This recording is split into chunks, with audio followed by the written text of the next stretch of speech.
I wanna come again, I wanna be so high in your eyes.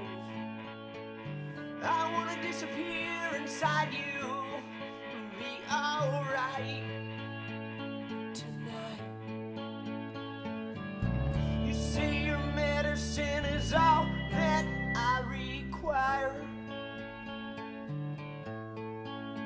and that I'm blinded by the stars in my eyes.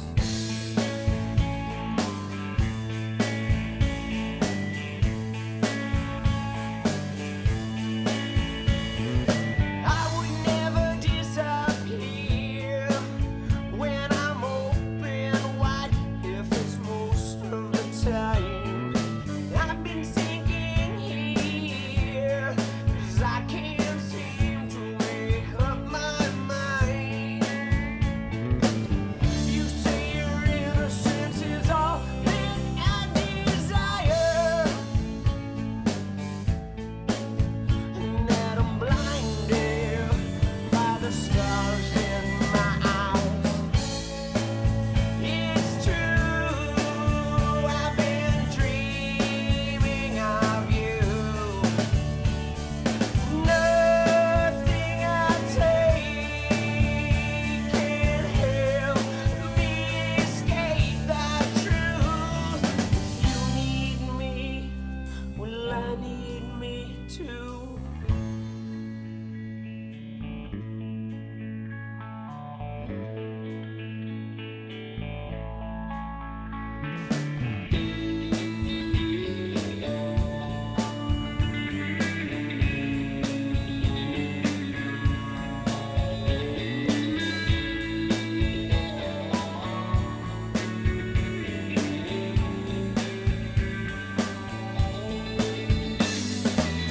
You say the evidence is found in my denial,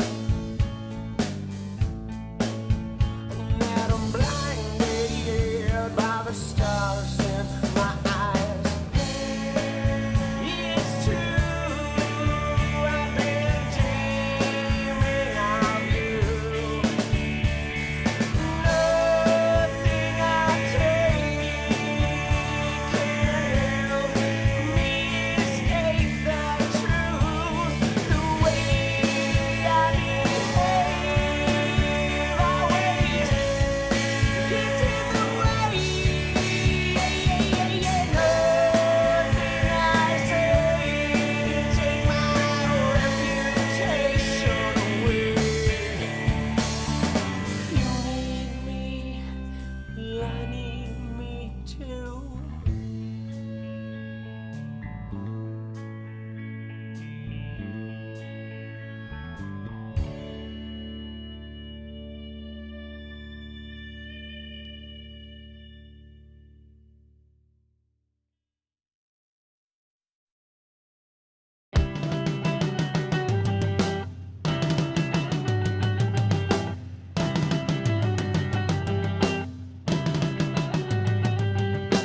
This is it, I'm tired of explaining. It's too late because everyone is waiting.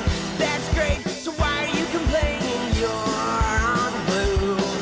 If I'm unsure, will anybody notice? It's my fault because I love you on purpose. I'm insecure, or just a little nervous. You're on blue.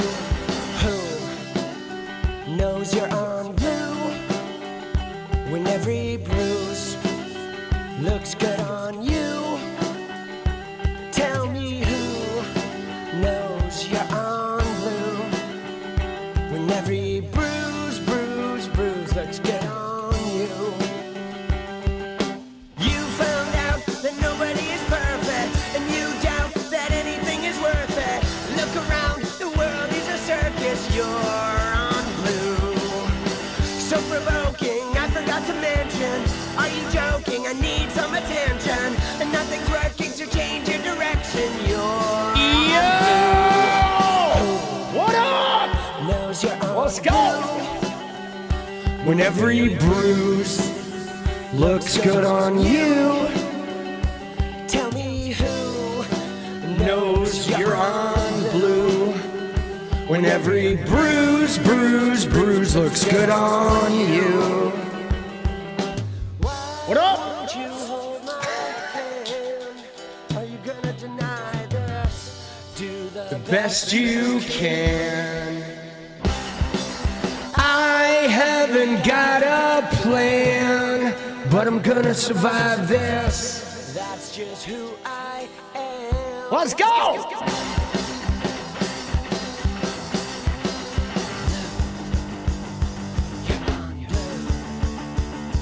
You're on blue. Let's go. You keep everything inside of you. You try to play it cool. Sometimes you gotta break the rules. I don't know why you're confused. All you need is a little bit of attitude. Yeah. This is it. I'm tired of explaining. It's too late because everyone is waiting. That's great. So why are you complaining? You're on blue. If I'm unsure, will anybody notice? It's my fault because I love you on purpose. I'm insecure or just a little nervous. You're on blue. Yeah, yeah, yeah. Let's go, baby! Starting to enjoy the view. I'm all about the attitude.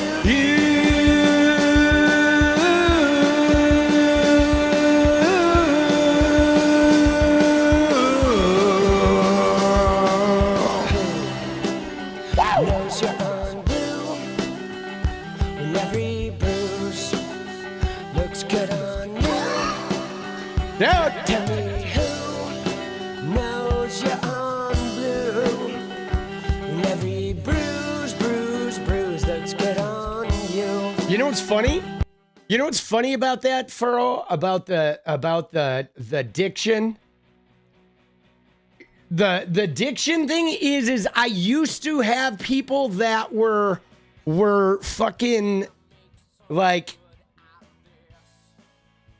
I used to have like people in my bands who didn't like that. They wanted me to have less clarity in my vocals because in the 90s, you know, during the like late 90s, early 2000s, the Radiohead days, everybody wanted their singer to be like unintelligible, right? I actually did some I used to battle about that. Like I wanted my words to be heard and understood. Oh shit. How dare I enunciate? But yeah, so dude, what is the thing I just saw? Some more fun than a teen pageant. Oh shit, dude. That's brutal. Hey, so grunge was also that way? Yeah, it was. It was a little bit. It depended on the singer, right? Some of them were, you know, I mean, there is something to be said for laying into a vowel and just letting that shit like roll and not worrying about it. But, you know, it's definitely has a vibe. But I wanted to be heard. I wanted to be understood. But I saw somebody said something about Nelk Boys and Netanyahu. Okay? Dude, yeah, I was like, I saw the Nelk Boys trending on Twitter the other day. Is that about that? That guitar reminded you of Texas Is the Reason? Dude, the Nelk Boys, can I just say, when I was a gamer, a lot of the gamer bros were a fan of the Nelk Boys. Those guys are fucking idiots, bro. Right? Right? They're like, Jesus. Dude, I feel bad for the nation's youth when the Nelk Boys are like, them and Aiden Ross are the people they're looking up to. It's like, oh, fuck. Poor young people are fucked, bro. Right? You're done with this channel because you got timed out? All right, fuck off, bro. Seriously, you come in here, you talk shit about the music, you tell people to fuck off. Nobody cares. Be done with the channel then. Bye-bye. Later. Smell ya. Dude, I don't have any fucking, you know what I'm saying? I don't have any, like, you know, I don't have any patience for that fucking crybaby shit. You know, like seriously, you come into my house, you talk shit about my music, right? And then you tell people who are here every single day to fuck off. Like, I get it. If you're having a bad day, people have bad days, but dude, whatever. Don't threaten to leave. There's the door. My mom used to say, don't let the door hit you in the ass on the way out.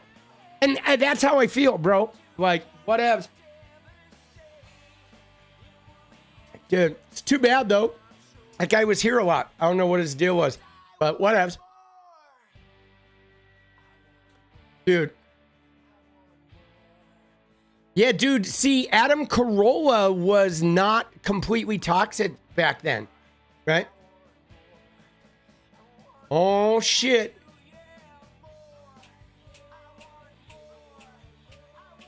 Hassan, Myron, and Nick Fuentes? No way, dude. I love what Hassan does to them. Yeah, dude, we'll have to watch it. Dude, how are we doing, guys? Hold on, let me start my recording. I've been forgetting to start the recording. I've been bad about that. Yeah, dude, I'm telling you guys, Galatian, I agree with what Galatian said there. That Dr. Drew and 𝗏𝗏𝗃𝗏 were both like sort of like normal, or you know what I mean? Like they weren't fringe. I mean, the thing about this though is the thing about this is really simple with like 𝗏𝗏𝗃𝗏 and you know Dr. Drew is even if you were a Republican, like you weren't just a fucking douchebag. You know what I'm saying? Like people had different political viewpoints, but like one of the political viewpoints wasn't a complete disdain for everybody who was not that group, right? I mean, there was racism, there was still like issues, there was anti-LGBTQ sentiment, but it wasn't like the whole fucking party was just this raging hate monster that thought half of the country was Beelzebub and right, you know what I mean? Or funded by some like shadowy, you know, like anti-Semitic trope, okay? It was just, I don't know. Dude, Trumpism has definitely changed the nature of the game, okay? Because the mainstream Republican Party used to still look for a little bit of bipartisanship. And I feel like the Trumpism evolution is like they're rabid. You know what I'm saying? They are like rabid. Dude, fun, unity, community, kindness. Oh my God, I love that. Dude, fun, unity, community, kindness. Dude, that's amazing. Oh my God, that's my new fucking, it's my new motto. By the way, right now you're listening to Number 3 Breakdown. Whoa, that's this band right here. Let's go. Hey, I just want to change the world, but I'm not gonna wait my turn. I don't ever want to come down, I'd rather be found. It gets better. I wonder, My pleasure. together. Everyone's waiting. Dude, Anticipate. can we start? Dude, can we start with something? Hold on, I'm gonna pause the music. I'm gonna pause the music. Kill the music. Kill the music. Can we start with this clip? The Mehdi Hassan clip that I thought was insane. Hold on, let me find it. It was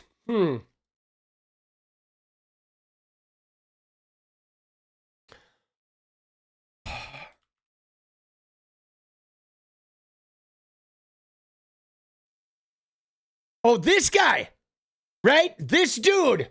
Dude, did you see the clip from Mehdi Hassan with this guy?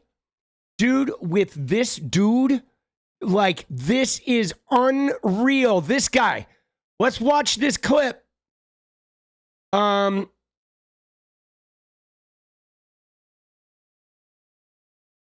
This dude right there.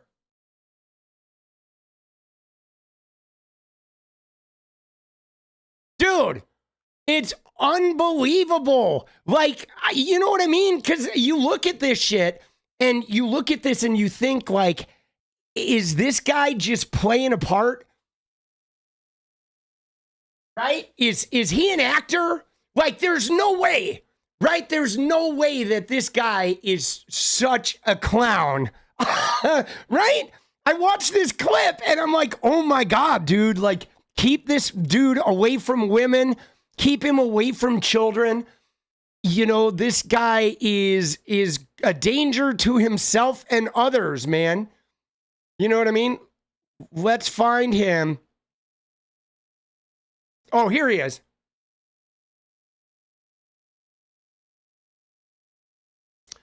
Dude, I want to find the clip, though, that I looked at earlier. Hold on. Give me a sec.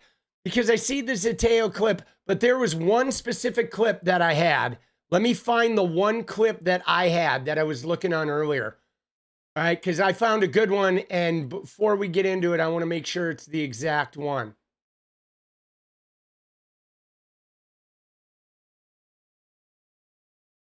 Oh, this one. Here it is. I found it. All right, here we go. Here we go. Hopefully we don't get like, you know, banged out for this, but this is crazy, dude. All right, you ready? Dude, his name is Connor. This is the most redonkulous thing I've like ever seen. You know what I mean? Like, unbelievable. All right, you ready? Yeah, here we go. Here we go. Watch this. 1 minute of pure insanity, dude. Now, I have to watch this whole thing. I'm worried about getting copy struck with it, though. Right? Yeah, no, I know. But we're going to watch this minute.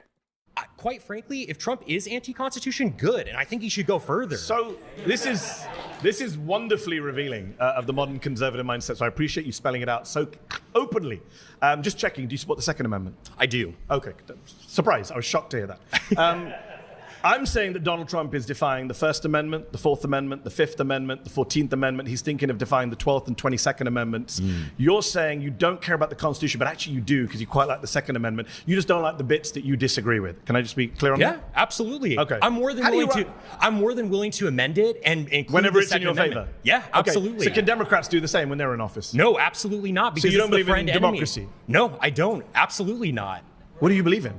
Autocracy. A little bit more than a far-right Republican. Hey, what can I say? I think you can say I'm a fascist. Yeah, I am. Dude, Absolutely. I'm just checking who's clapping just to get my set of where everyone Because is on this. dude, like the clownery, right? You know what I mean?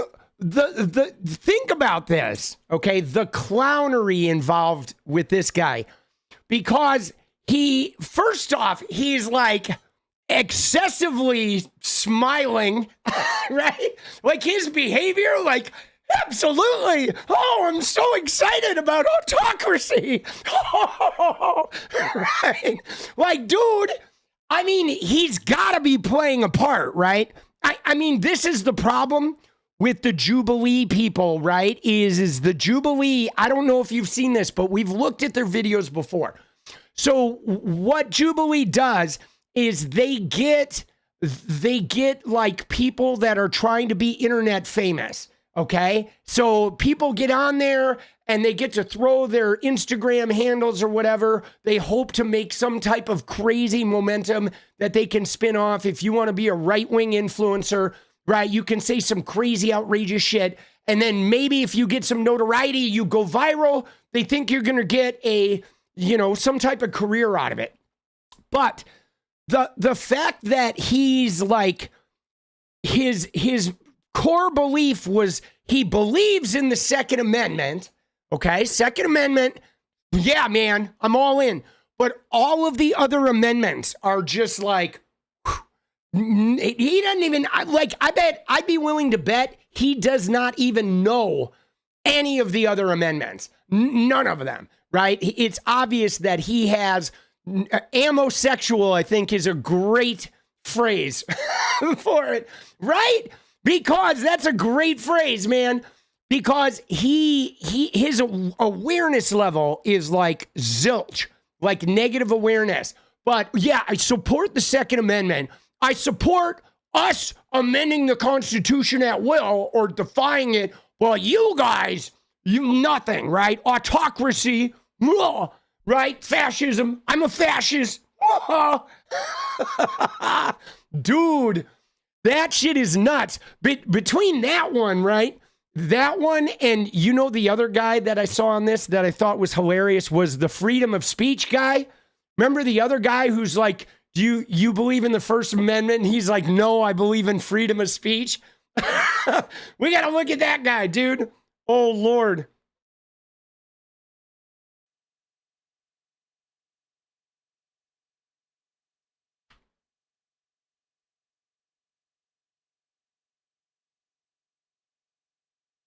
Dude, this guy. Oh, my God. Right here, dude. This guy is classic, bro.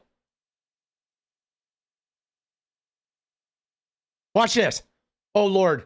This is unreal, bro. Unreal. Here we go. If I don't care about it, why do you care about it so much? How do you run a country without any kind of laws or due process? And by the way, you do care about it, because without the First Amendment, you wouldn't be sitting here. Well, I agree with the First Amendment, and I think. So do you agree with Donald Trump's crackdown on the First Amendment? He's imprisoning people for their speech. He's threatening free speech media organizations. He's threatening peaceable assembly. These are all rights under the First Amendment. Why aren't you bothered by that as a conservative who claims to love the First Amendment? So I don't like the First Amendment. I like free speech. Okay, so, the First Amendment. Dude, what does that mean? First, you see that girl, the girl who's like, dude, you know what I'm saying? Like, I don't believe in the First Amendment. I believe in free speech. Like, homie, what does that even mean, dude? What does that even mean? You know what I mean? It's like, dude, it's like the kid is a Reddit post, right? This kid is like a Facebook comment, is what he is. He's not even a real functioning human being with like executive function. He is like a Facebook comment that is walking around free in the world. I don't know how Zuckerberg did it, but like, goddamn, bro, he brought a Facebook comment like to life. Dude, that is the funniest shit I've ever seen. Hold on, I want to go back to the girl's side eye too. All right, the girl's side eye is amazing. Wouldn't be sitting here. Well, I agree with the First Amendment, and I think. So do you agree with Donald Trump's crackdown on the First Amendment? He's imprisoning people for their speech. He's threatening free speech media organizations. He's threatening peaceable assembly. These are all rights under the First Amendment. Why aren't you bothered by that as a conservative who claims to love the First Amendment? So I don't like the First Amendment. I like free speech. Okay, so the First Amendment is what guarantees free speech. I'm from the UK, by the way. Speech. I'm from the UK, yeah, and you guys which is a have democracy. that. We don't have the First Amendment. Yeah. No, that's one of the things I do like about the Constitution. I wish the UK did have a First Amendment. So people I'm a that get journalist. arrested for praying outside abortion clinics and stuff like that, right? So you're opposed to people being arrested for speech crimes, I assume. Well, it depends what it is. If it's like the people... So you're like one of the previous speakers. You don't, as long as there's someone who agrees with you, you don't mind the crackdown. No, I support... Either we consistently support principle or we don't. Free speech 100%. Okay. I don't think anyone... So do you think Donald Trump is defying the Constitution by cracking down on the First Amendment? So I think he's cracking down on free speech, like the deportation of 𝗏𝗡 𝗙𝗃, who was just released from prison by a judge saying his First Amendment rights were violated. And I agree with the judge, and I disagree with Trump deporting them. But I think that's more a matter of free speech and not the Constitution. I think that's pedantry at this moment. I think you've conceded that he is cracking down on free speech, which is the First Amendment. So he is defying the Constitution. So it's a pleasure to be in agreement with you, sir. All right, pause. Dude, what? Like, I listen to that kid talk, and I don't know how to process it. You know what I'm saying? I mean, maybe he's just acting, right? He's a young guy. He's trying to be a right-wing influencer. So he's out there. He's like, I'm going to shoot my shot. They're all like performing for the camera. They have to be. There's no way, though, that guy can be like, really? Does he actually walk through life? I don't care about the First Amendment. I just care about free speech. Dude, that is the funniest shit, bro. Oh my God, dude. That is the funniest shit, dude. That is like, Unbelievable. Higher education. Yeah, I don't know that guy has higher education. I mean, maybe like, state school, right? Community college. That guy is on the Charlie Kirk arc, right? The Charlie Kirk Arc de Triomphe. All right. Let's go. Oh my God, dude. That shit is crazy. Like, I watched that and it's just like mind numbing. You know what I'm saying? It's mind numbing. But now though, guys, what's interesting is you see with those two guys, okay? You see how Trumpism has taken hold, okay? I mean, it's pretty easy to see how Trumpism has taken hold, okay? Because, one of the tenets of Trumpism is that, I get to set the rules. You get to set the rules, okay? There's free speech. That means you get to say whatever you want. But if there's speech that you don't like, you get to, take control of it, right? That's like the free speech gives somebody the power to take control of it. But it's the people who agree with that version of free speech that's about the autocratic white male. You know what I'm saying? The autocratic white male Christian, right? The guy's wearing his little cross. And dude, right? That comment though, where he says, he's like, well, this comment where he's like about the abortion clinics. And he's like, well, if you're saying the wrong thing, we can silence you. Okay, yeah, and you guys which don't is a have democracy. that. We don't have the First Amendment. Yeah. No, that's one of the things I do like about the Constitution. I wish the UK did have a First Amendment. So people I'm a that get journalist. arrested for praying outside abortion clinics and stuff like that, right? So you're opposed to people being arrested for speech crimes, I assume. Well, it depends what it is. If it's like the people... Oh, it depends what it is. Oh, it depends what it is, right? Oh, shit. That is wild, right? You know what I'm saying? It depends what it is.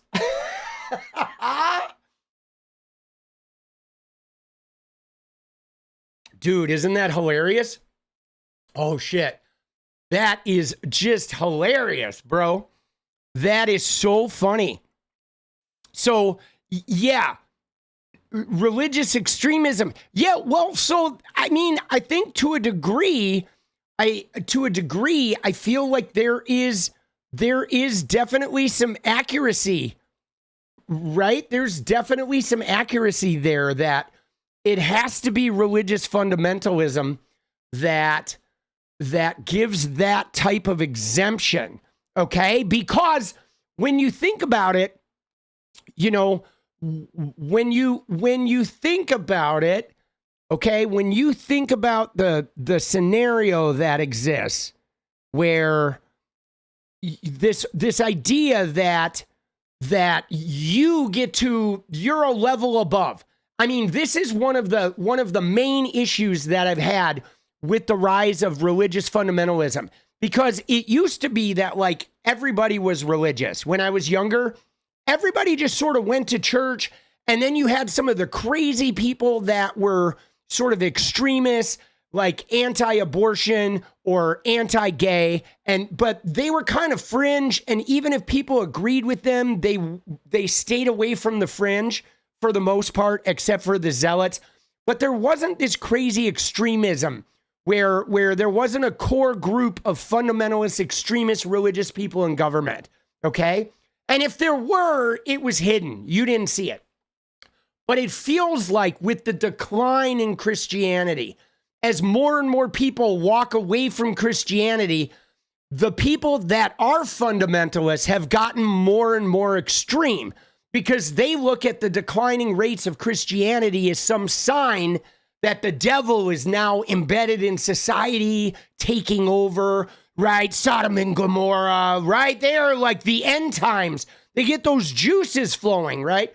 And then what's crazy about, dude, what is that? Is that is there a chat bot in here? There's somebody who's just talking about paint the whole time. Is that a chat bot? Right? Do we have a bot Like, right? There's a bot, huh? Is that a dude, yeah, what is that? Dude, that's crazy. All right, we're gonna just move that along. Dude, what was that? That was so weird. I saw those messages.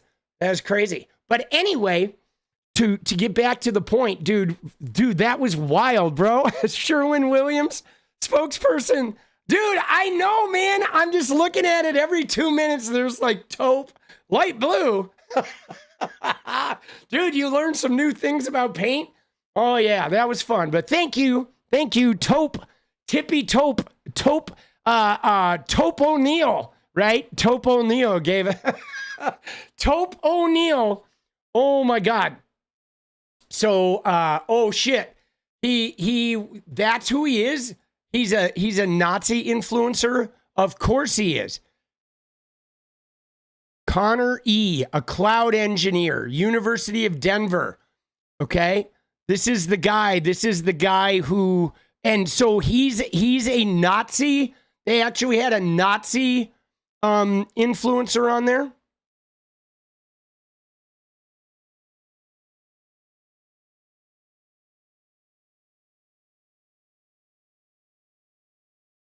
Oh, you posted it twice. Dude, borrow bad. Let's go, baby. So, and he got fired from his job. Good. Crazy. But anyway, so to get back to what I was saying there is I feel like the declining rates of Christianity have created this increased sense of extremism from the evangelicals amongst us. But it comes with a caveat though, guys, where they have an ingrained sense of superiority, okay? Where I believe it's because they believe that they are tied to the creator, okay? That if your belief system differs from them, they believe that they're carrying out the work of the entity that created you. So no matter what you do, they have a supremacy. Like it really is about supremacy, which is why I think the white supremacy and the Christian supremacy kind of like fuse, because it comes down to supremacy. Like no matter what, they are from a higher order, right? You can show them data, you can show them facts, you can burn them in a debate, completely twist them upside down, and they're going to be like, well, you know, the reality is I'm carrying out the bidding of the person who created you, and you've just been corrupted by the dark side, and so therefore I win. And it's an instant supremacy. And Christianity isn't the youngest. The youngest religion is Islam, right? It goes Judaism, Christianity, Islam, as far as the Abrahamics go. I mean, if you looked at the youngest religion, it would probably be, wouldn't it be Mormonism, right? Would be the youngest. Scientology, if you wanted to count, but like, dude, Scientology, I worked for some Scientologists in college. Oh my God. I was a bookkeeper for a company and a small business, a water purification business run by Scientologists. Oh Lordy, dude, they were crazy, man. They were crazy. Yeah, I got in a real pickle because they had some really like attractive girl come in and work, and I started talking to her about like the drugs I was doing and my psychedelic experiences, and it turns out she was the owner's like niece. So she ratted me out, and they performed this like Scientology intervention. They wanted to have me like they wanted to take me to the, you know, there's this blue hospital that was like ground zero for Scientologists, where you'd go and check yourself in for the 28-day purification rundown, right? If you joined Scientology, they were trying to get me to go to that. And I was like, nah, I'm good. Dude, oh shit. Yeah, it was crazy. They were wild though. They were wild. They were like so in debt, man, because they spent all their money on Scientology. Like you don't even understand. I mean, maybe some of you do, but they have books like how to run your business, how to run your marriage, how like self-help books, just books upon books upon books. They spend so much money on that religion. So my whole job was like managing the creditors who were like, when are we getting our money? My whole job was like fending off creditors and placating creditors because they spent all their money on Scientology. It was nuts. Dude, it was crazy. Yeah, I have a cousin who's a Jehovah's Witness. But yeah, man, it's that supremacy that is the craziness. Dude, this is wild though. Oh man. This is wild. So this guy, did he get fired? So is Pine Sap, is Pine Sap is that an internet? Is that a Groyper? Like, is that a Groyper like Twitter account or something? It's, Pine Sap is one of Nick Fuente's top lieutenants. Is he Pine Sap? Is this guy Pine Sap? Is that who he is? Is this who he is? This guy is actually a Nick Fuentes guy? Well, that explains why he was such a, a restraining order kind of dude. Dude, restraining order? Oh, man, bro. Dude, oh, man. Well, so I do want to take a sidebar here on the Scientology, because I read Dianetics, and obviously when I work for those Scientologists, I explored Scientology. I was really intrigued by it, interested in it, for sure.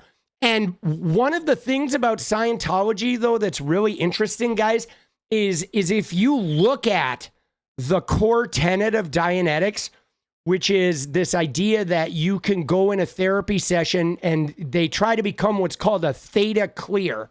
Okay, so basically what you do is you go back and you go back and discover your past trauma, right? And you relieve it through these therapy sessions in order to try to achieve this level called a theta clear. But the thing that's really interesting about it is the fundamental basis of the religion is actually accurate. Like, that is literally what you do with EMDR. That's what you do with tapping or parts work, any type of trauma work where you go back and you rid the trauma from your body, even trauma that you don't remember. It's literally what you do. You just don't do it through Scientology, right? There's things like EMDR and tapping, and like I said, parts work. There's other like modalities, but the basic idea behind Dianetics is kind of accurate. And you know what I'm saying? It's kind of accurate, and it's totally like almost legitimate. You know what I'm saying? And so your state senator pushing anti-trans shit follows Pine Sap. I mean, that's not surprising, dude. Look at this guy. Look at him though, bro. Jesus, dude, smarm. Pure smarm. Ireland, let's go, baby. You're like one of the freest people out there.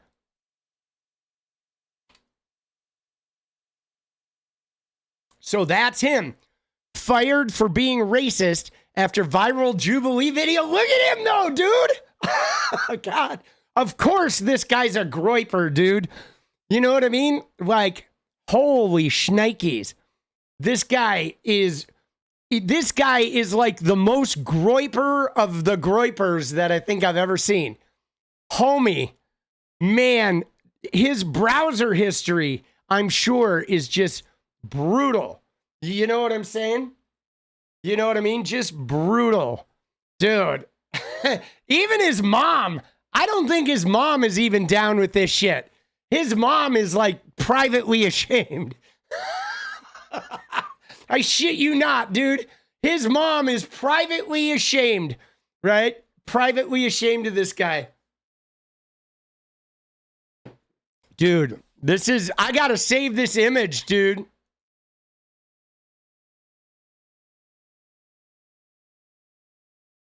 Dude, that shit is the groyper of the groypers. Dude, a Catholic commentator? Dude, Mehdi's amazing. Is that him? Oh my God, dude. Like, what happened to him? It is him. Like, what happens? What happens to take a guy from this to this, bro? You know, other than like, you know, 50 bags of pork rinds and you know, too much Reddit.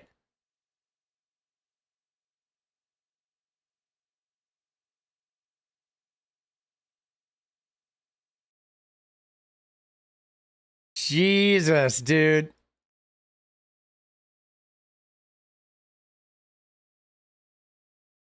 Dude. And like, but they do this shit, guys, in the name of God, right? Dude, look at him, bro. Holy shit, dude. Yeah. That's tough, man. Dude, that is tough. Religion happened. I know, man. That's it. Dude, you get around a bunch of chads with crosses around their neck, around their necks, man, and shit can go off the rails real quick, right? Real quick, man.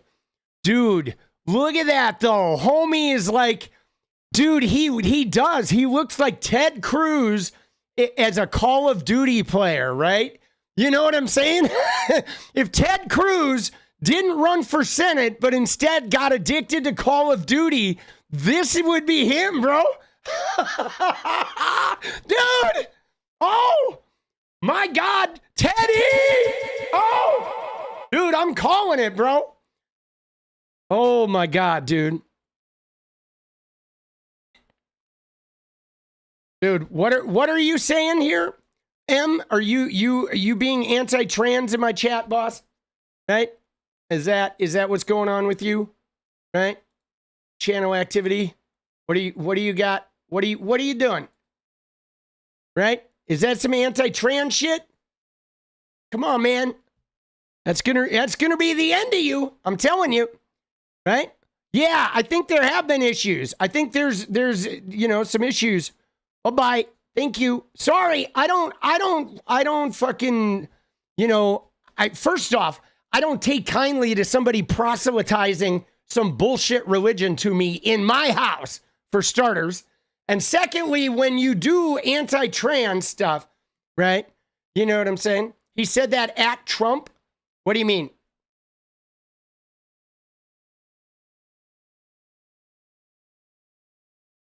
Right? Was he being sarcastic? You know? Trump said our gender at conception. He should be. Dude. See, I'm like confused. Yeah, I don't like that stuff. You got the joke? You got the joke? What was the joke? There was no joke there, right? You know what I'm saying? It's just like totally out of,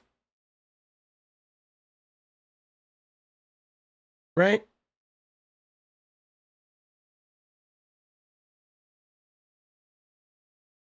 Is that person do we give him we'll give him another chance, dude. All right. I unhid. He's a person that, all right. I'm giving him another chance, boss. Right? Yeah, I mean, if like, well, it was so out of the blue. You know what I'm saying? It was so out of the blue. Yeah, well, you know. And with the smiley face at the end. Nah, I'm trusting my judgment. The smiley face at the end was weird. I'm just going with it. All right, fuck it. Dude, I'm all back and forth. All right, fuck it. Look at the video you sent.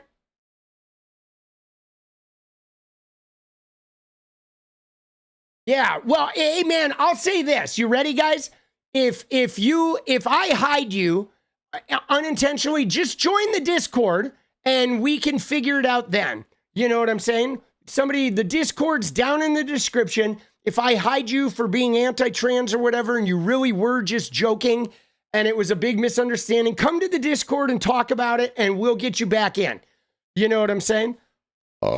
because I mean, sometimes I unban, but I just don't like, I don't think that, like, I don't think we should ever be joking about that anti-trans stuff, because a trans person could be in our chat. And if you make a comment like that, where you're saying something anti-trans, but you're meaning it as a joke, right? Then you can't be doing that shit. That's not the way. There is no joke about that shit. You know what I'm saying? Yeah. But again, you can just come into the Discord, go find the Discord, come in there. If it's a misunderstanding, we'll figure it out. But I'm standing on business in the fact that if I see anything anti-trans in the chat, even if you're joking, I'm fucking booting you.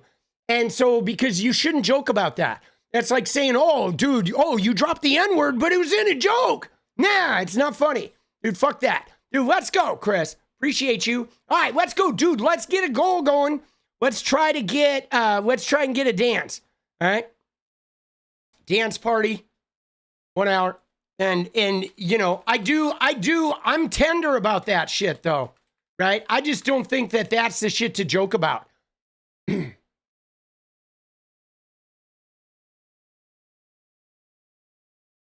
Donald Trump signed this thing that everyone is their sex at conception, right? So that is what they were referring to, that legally. Oh, I got you. Oh, because she talked about women. Oh, okay. All right. Now I'm unhiding. Got it. Okay. No. Now I get it. All right. Now I get it. Okay. I didn't see that part. All right. Welcome back, Em. I'm sorry. My bad. Now I get it, dude. I get it. All right. Thanks for keeping me fair. Yeah. I'm sorry about that, Em. Thanks for keeping me fair. Welcome back. Dude, I'm aggro. Don't get me wrong. I get really crazy though with the anti-trans shit. That shit is really triggering for me, man. Because I just, you know, but now I get it. You were responding to, I think Aaron was talking about, if there's a God, it's a women, right? And you know what I'm saying? Or somebody was saying that. But yeah, sorry about that, Em. My bad, dude. Somebody made a comment about Trump off your God is a woman comment. But you're good, Em. You're good. I thought you hadn't been, like, I hadn't seen anything weird from you. All right. But anyway, now back to Ted Cruz as a Call of Duty player. Dude, let's get a dance party going. All right. There's our goal. All right. We got 58 minutes. We're going to dance. And I think if we get a dance party, we're going to take a poll as to what song we're going to do.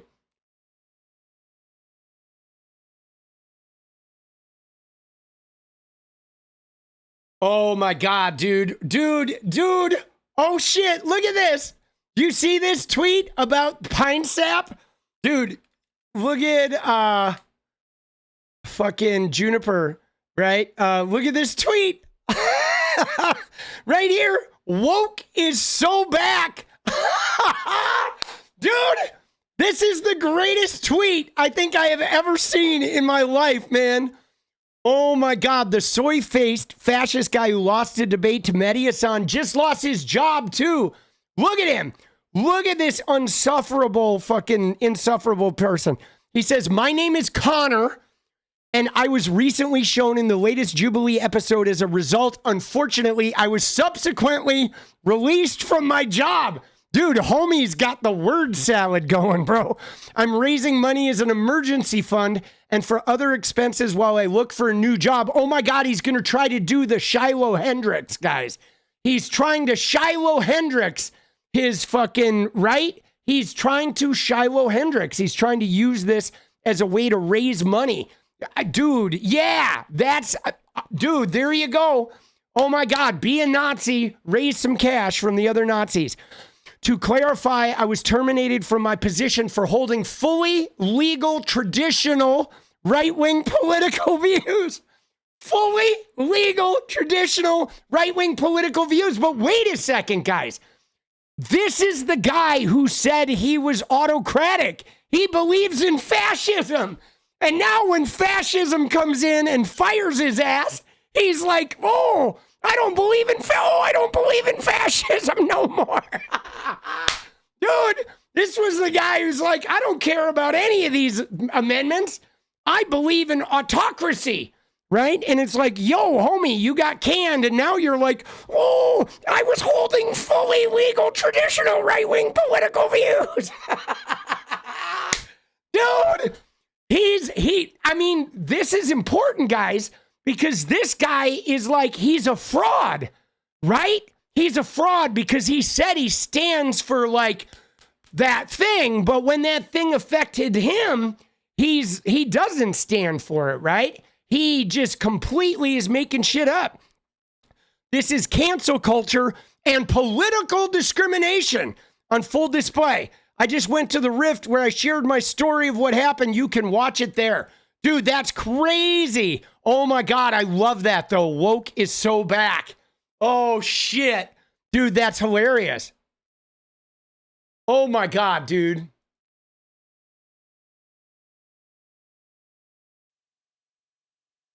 Dude.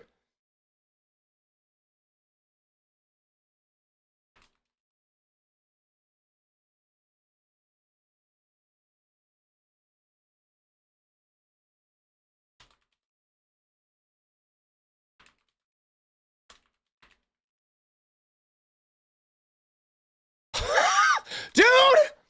Yeah, the guy who believes in autocracy is upset that he got the guy up at the top fired him, bro. Oh, shit.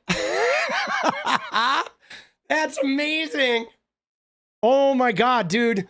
Dude, Trump is going to have this guy, like, you know, fucking running Adderall back and forth through the White House before you know it. Oh, shit, that's hilarious. You know what I mean? That is just hilarious. Dude, fully legal, traditional right-wing political views. That is some of the funniest shit I have fucking ever seen, bro. Oh, Lord. Oh, man. All right, that was good shit. Dude, that was good shit. No, I don't need to see any more from him. I'm done with that guy. That'll be some good content. That was fucking premium, bro. See, I think it's funny though. Like, it's funny about how these guys that like say autocratic, right? Autocratic, right? You know what I mean?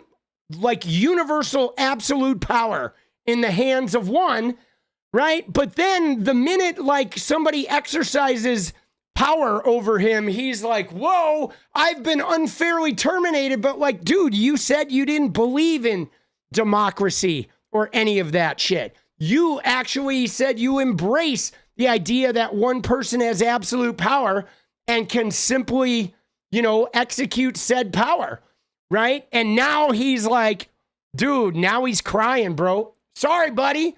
Yeah, and is this the guy that Mike Johnson's talking about though?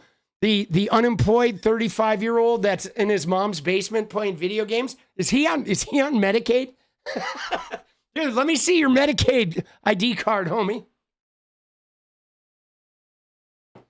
Oh, shit. That's crazy. Dude, thank you for that, though. Thank you for that trip down fucking Homeland Lane. Oh, Lord. Dude, so funny, bro. These guys, I mean, the incels, though. What is wild about them, and this was one of the things I noticed with the gaming community, right? Because I was a member of the gaming community. That's how I first got like famous playing Fortnite and shit. And I really loved the Fortnite, but I always hated a lot of the community because it a lot of it had that incel sort of like ethos, which is kind of like a high level of drama queen. You know what I'm saying? Let's go, Borrow Bad. Thank you. Getting us closer to that dance party. It's like a high level of like drama queen sort of thing, but they talk a big game about their beliefs and about their you know, their principles and, you know, like they're standing on business. But the minute they suffer any effects of shit, they get so soft. right? They try to be like so hard, but they literally can't, you know, they can't actually like hang in there when challenged, right? So they like act hard, but they're like super sensitive and victim-y. And I always thought that was really so weird because the hard act is just this posturing they do to cover up this incredible whiny sensitivity where like, oh, the minute it gets hard, right? Oh, the minute there's a challenge, like, oh, it's time for me to fold. Mommy, come save me. Dude, and I hated that. You know what I'm saying? I fucking hated that vibe because like, don't get me wrong, okay? I am, you know, I fuck up a lot, okay? And I will sometimes have, you know, over the course of my life, I have made a lot of mistakes. I have sometimes like willfully held firm to something, and even if I was maybe wrong and I get my ass kicked by life. But the one thing that I have always like applied to my life is when I get myself into a situation, I'm not going to fucking cry about it and blame everybody. You know what I mean? It's like, you know, it's like you go into a situation, you stand by your principles, you get rocked a little bit. You have to own that. Okay. I realize that I'm going to go out and I'm going to stand by my shit. And sometimes I'm going to get like my dick kicked in the dirt, but I'm not going to become a whiny bitch when it happens because I chose to like take the path I took. And so like when you choose your path, you have to own up to the results of your choices. You know what I mean?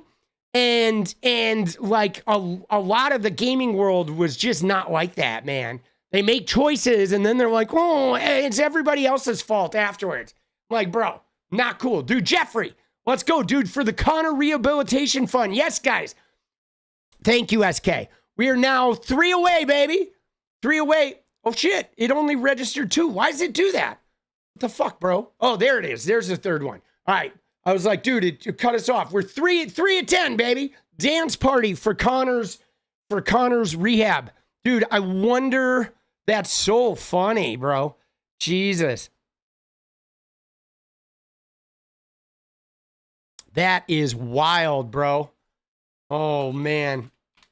Love it. Love to see it, dude. He got canned. Oh, yeah, there he is. All right. Yeah, look at him. Of course he is, dude. Jesus. These guys.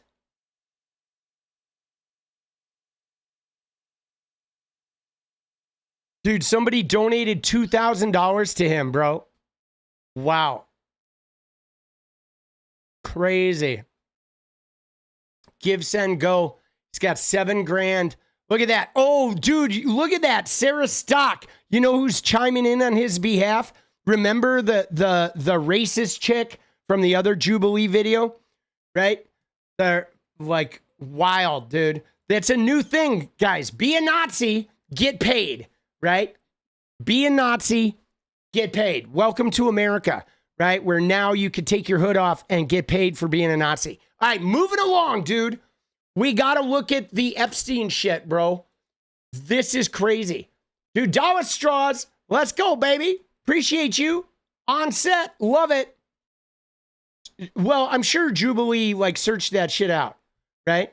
But so let me see. There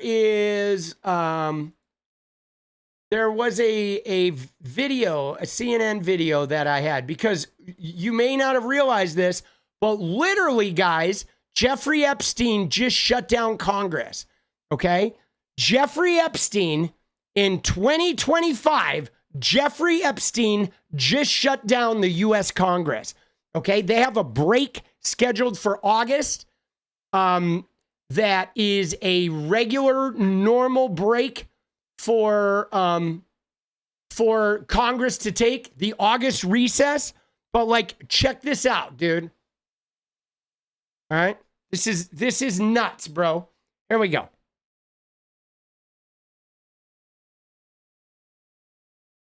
There are new signs for the president that the backlash over the Jeffrey Epstein saga is very real and not going away.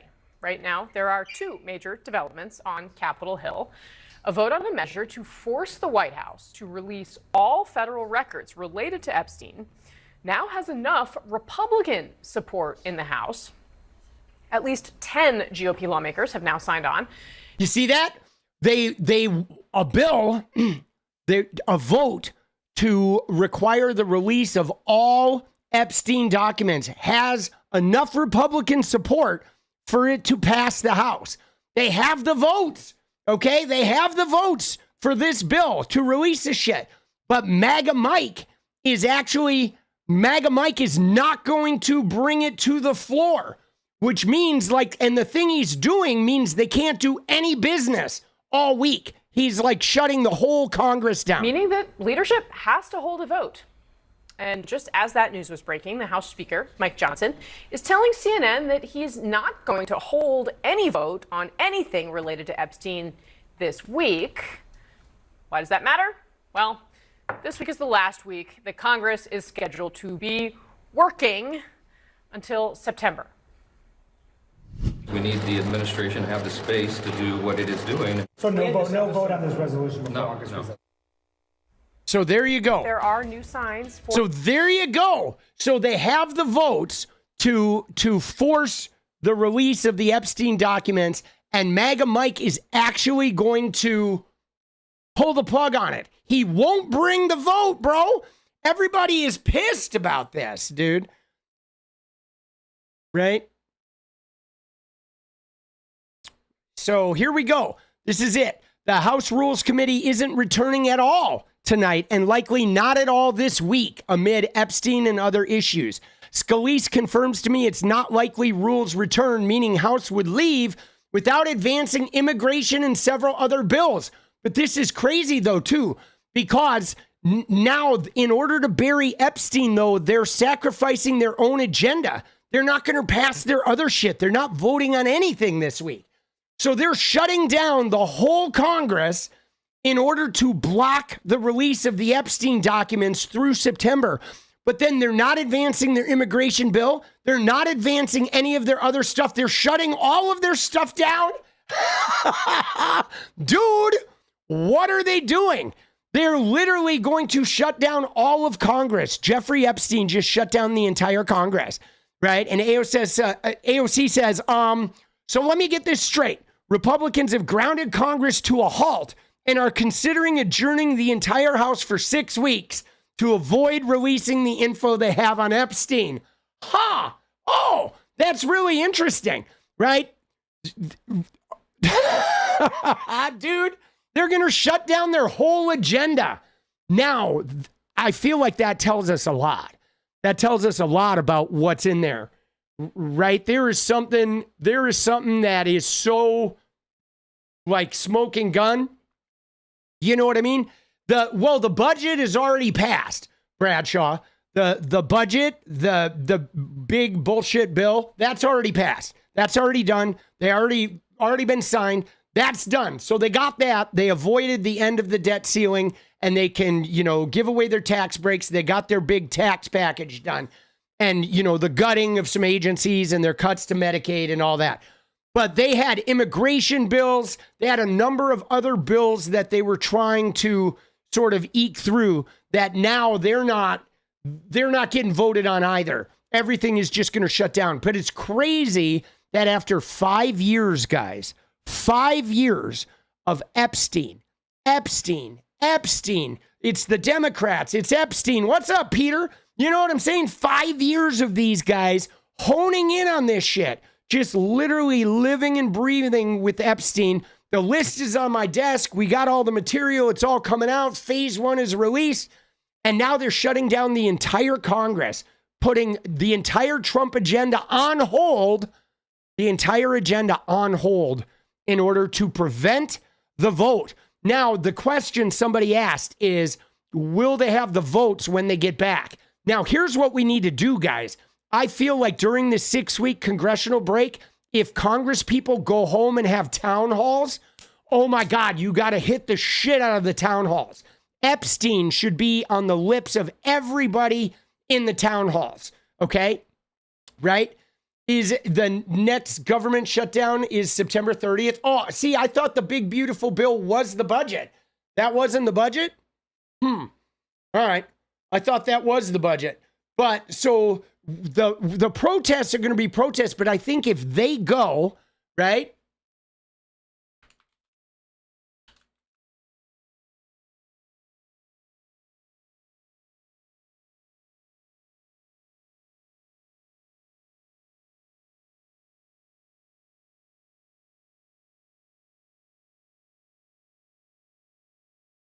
But I think if people, right, if people,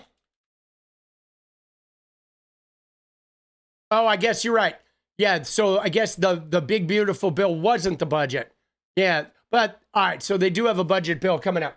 But anyway, so oh, got it.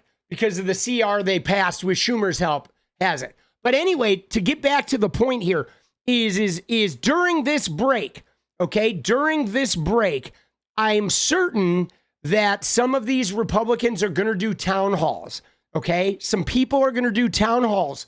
And I think it's really important if any of your representatives do a town hall near you, right? If any of your reps do a town hall near you, I think it's really important to go there and Epstein. Like, we need to elevate Epstein. We need to bring this back. So when they come back in September, this needs to still be the main focus, right? This still needs to be the main focus. Like, we can't let this go, guys. We just can't let this go. All right? I don't think we can let it go. Embers, let's go, baby. Appreciate you, boss. There we go. 4 to 10.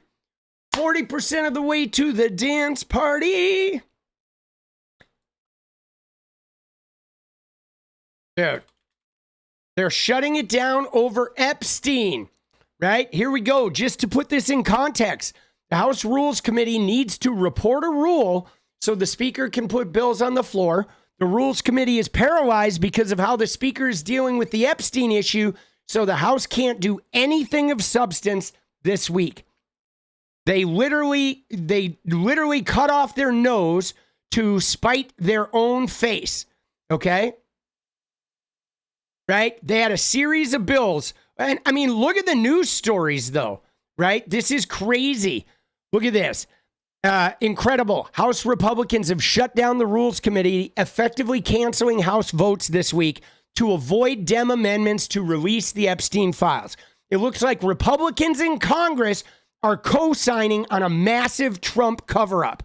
Epstein crisis forces House GOP to scrap votes. Republicans will not tee up a series of bills this week because Democrats are continuing to force votes over releasing the Jeffrey Epstein files. Now, I feel like this is going to be huge because every reporter in America is hunting this down now, okay? Every reporter in America has got to be trying to, like, we just need a whistleblower somewhere in there that leaks a big piece. You know, dude, 𝗙𝗍𝗍𝗃, dude, how is 𝗙𝗍𝗍𝗃 doing on this? Is he okay? Is 𝗙𝗍𝗍𝗃 okay? Is he upset that, like, did Joe Biden touch his pee-pee or some shit? What do we got with 𝗙𝗍𝗍𝗃? I know he was pretty bothered yesterday. Dude. Oh, dude. Stank wiener? Oh, shit. 𝗙𝗍𝗍𝗃 is so bummed, bro. This is huge, though. MAGA Moses is so afraid of the Epstein files that he shut down Congress. Does he think that makes Trump look innocent? Because it tells me the files are horrible for Trump. I mean, we know now.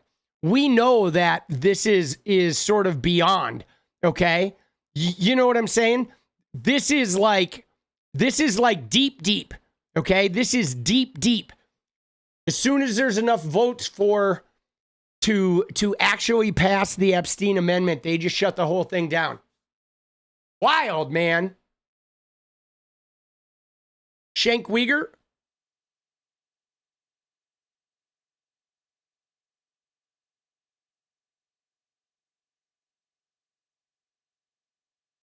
Dude, what do we got? We got a good quote from Shank Uyghur. Swank wedgie. Let's go, Korg.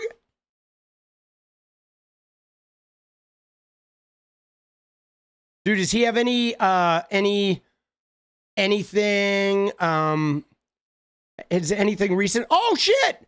Dude, that's me, bro. Dude, look at that. I'm liking the new thumbnail style. Let's fucking go, baby. Look at that shit. Dude, the new thumbnails are slick, bro. Dude, thank you, Clive. Let's go. Appreciate you, boss. The new thumbs are slick. Look at that, man. I'm like getting into the thumbnail game, boss. I've abandoned the red ones at the behest of Brian Tyler Cohen, and I really am enjoying the new thumbnails.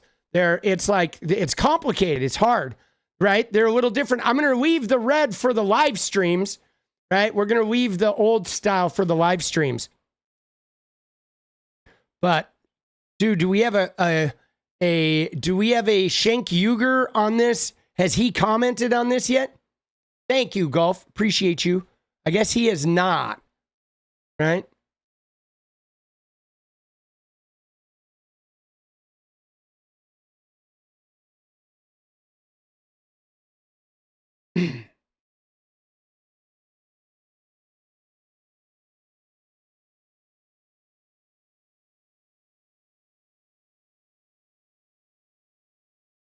Shank Uyghur, you think he did a short? You didn't watch TYT today? All right. Dude, 2 Live Crew. Oh, shit. Yeah, somebody messaged me about somebody from, maybe it was 2 Live Crew, some shit going on that somebody has the goods, right? Somebody has the goods on like Trump and Epstein and Mar-a-Lago parties. There's some other piece of that puzzle that I feel like is going to come out now. I'm thinking, guys, I am thinking that the next 6 weeks could literally, yeah, Luke, that's what it is. Luther Campbell, right? Dude, did he say this somewhere?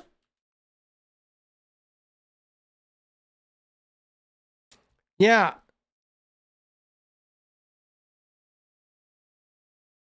Somebody messaged me. They messaged me on Twitter. Somebody about that. Is there something in chat about Luther Campbell? Luke Campbell? Oh, here it is. All right, let's see this. Shoot, man. Hold on, let me fix my chat. Fucking dude, Epstein just blew up my chat. Give me 1 sec here, guys.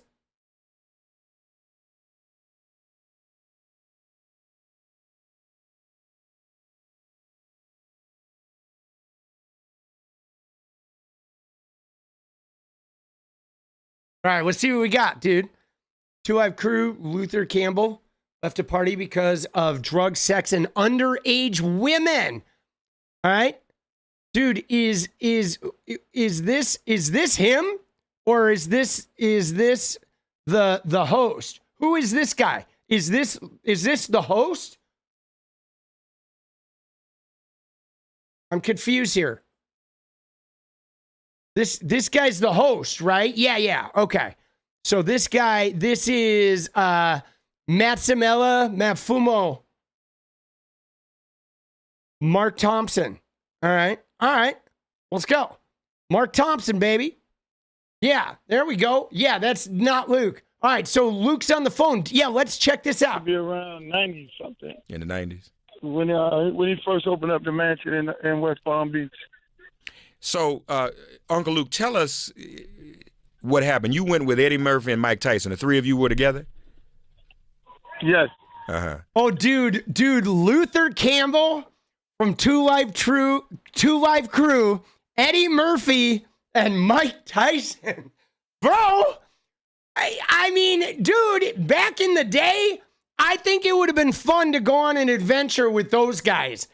You know what I'm saying? Like, holy shit, bro. It sounds like a week off of work. Right? You know what I mean? Like, dude, I want to go to the strip club with those guys, bro.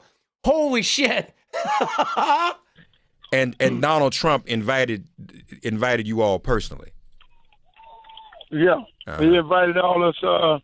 He was having his pageant contest going on, and with his pageant contest, he ended up inviting us to the event. Tell us what happened, Uncle Luke. What happened at that party that made you have to leave? Well, I mean, it was just a lot of things going on. You know, a lot of things that I don't care to engage in. And you know, he showed us the house, showed us the golf course in the back, all these different things. You know, said, man, great house, nice house. And I think I probably was there for every bit of maybe 45 minutes before I realized all these different things that was going on. And I was like, okay, it's time for me to go here. Now you understand, you are Uncle Luke. You 2 Live crew. So, I mean, we're dying to Dude, know. was he like a teetotaler? Did he not party? I mean, I get, like, you know, if you go somewhere and there's a bunch of underage girls, like, yeah, it's time to bounce. But I would think the partying, right? They would be, you know, hitting the partying up. I mean, I'm not down with the fucking high school girls and shit. That ain't cool. No, what was going on that you couldn't engage in? Man, look here, it was, you know, it was just some things that I don't really care to discuss. Because I mean, you know, one thing about me, I don't kiss and tell. But at the same time, the party was going on, and you know, it was a lot of things. Put it this way, there were a lot of things going on, a lot of things. So a lot of things in a lot of different rooms. There was a lot of different rooms going on in the house, and every time you open up a door, there was something else going on that I really didn't care to be a part of. Dude, every time you open up a door, there's something else going on. Like, oh shit, it was like some Eyes Wide Shut kind of shit. The teenage version, right? The Donald Trump teen version. Dude, that's crazy, bro. So I felt like, you know, hey, look here, man. You know, I'm from Liberty City. At the end of the day, if I wanted to be involved in all those different type of activities, I did that in my hometown. Less long as going to somebody's house where I think they got cameras and everything, be able to take me, and before you know it, you're extorting me. Oh, that ain't gonna happen. But you know one thing about me, yeah, I never take no drugs, and I don't get into drugs. So I leave it like that. Were there drugs there, Uncle Luke? It was a lot of things up in there. I know I don't take no drugs. I'm gonna leave it like that. Uh-huh. Did you see Donald Trump use any drugs? No, I didn't see him use no drugs. So these rooms, presumably there were women in these rooms? Oh yeah, a lot of women. Mm-hmm. How were they all over the room. How were they dressed, Uncle Luke? Half naked. Half naked. Half naked and some naked. Ooh. Half naked and some naked. Yeah. Oh, all right. We had a house party. They up in there naked. Was there any assaultive behavior toward women at this Donald Trump party? No. No assaultive behavior. Okay. No, all the women were enjoying themselves like they do. Mm-hmm, mm-hmm. You know, but the thing, let me tell you, the thing is, when you're around, I've been around a lot of models and a lot of these pageant women, because that's what mostly it was. It was mostly pageant women. Uh-huh. And a lot of these women ain't of age. They're young. So you got a whole bunch of these women running around, whether they of age or not. You know, there's a lot of things going on. You just, you know, some women look too young. Yeah, man. Dude, you know they were young, right? The pageant girls, you know, a bunch of them are young. They're naked. They're high on drugs. And like he said, he's like, I ain't going to end up in a room being seen by some cameras. So next thing you know, they're like extorting me and shit. Oh, so you keep it moving. I see. You know, so it wasn't nobody beating no women, nobody taking advantage of no women. I mean, they were all enjoying themselves. That's what they were there for. But were they old enough to be enjoying themselves? I don't know. Was there sex? Of course there was. I guess that's a stupid question now to ask. Dude, he's Okay, like, of course there was sex. Like, yeah, man, you open the room and they're just like, whoa, Jesus, dude. Yeah, that's a big oof. So I think I got you now. You're saying that all this was going on and you weren't clear as to whether these were adults. I wasn't clear whether or not they were adults, and I wasn't clear whether or not, whether I wanted to be in that kind of environment where some of these other things that was going on in there. I ain't gonna too much elaborate about everything else that was going on outside of the sexual act. But well, my brother, we love for you too. We love for you too. That's why we on Serious X. Because we can open it up. We on Serious XM. We can bust it wide open right here. The drugs and the alcohol and the sex and all that, but I ain't gonna talk about the drugs and the alcohol and the sex. But yeah, he definitely sounds nervous. But like Peter said in the chat, the look of the year. I mean, look at this, guys. We can go back to the Midas touch. Okay, they did a thing about look of the year, right? This was the stuff that the modeling agencies did. John Casablancas did the look of the year. Okay, this is like these girls right here. These girls are 15, bro. They're 14, 15 years old. The look of the year girls. Okay, this was every year Casablancas did this.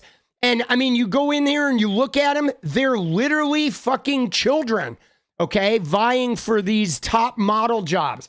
John Casablancas and Trump models, they all had these contests. They were all the rage in the 80s and the 90s, okay? And they were just a ruse to get beautiful 15-year-old women into their parties, into their events, into their houses, into their social circles.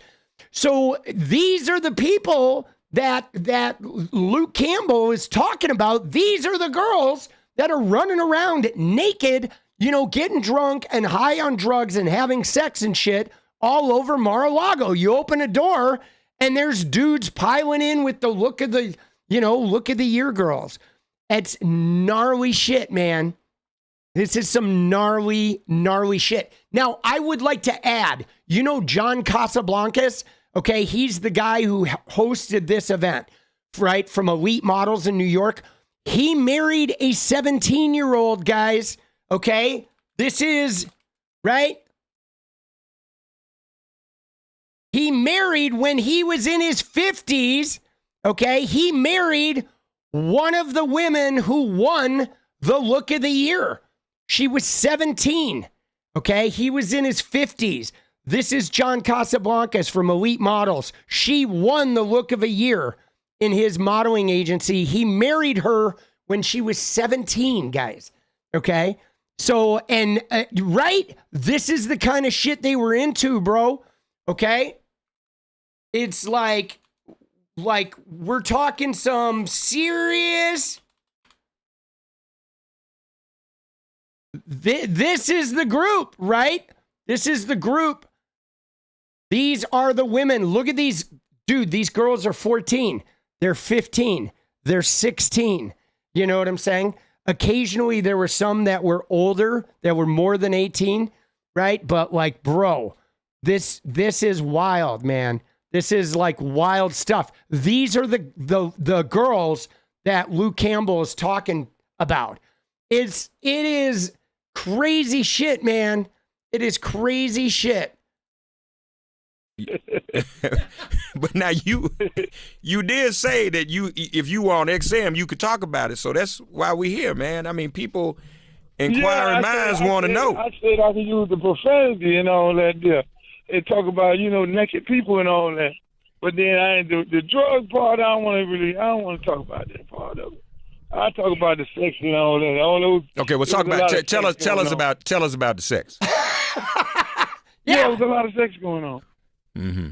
Just wide out in the open. You know what I'm saying? Like you was just imagine the Eyes Wide Shut movie. Oh my God, that's what I felt like I was in. He actually talked about Eyes Wide Shut. Now, dude, again, I don't have anything philosophically wrong with Eyes Wide Shut having that type of voyeuristic sex party, as long as everybody's 18. You know what I mean?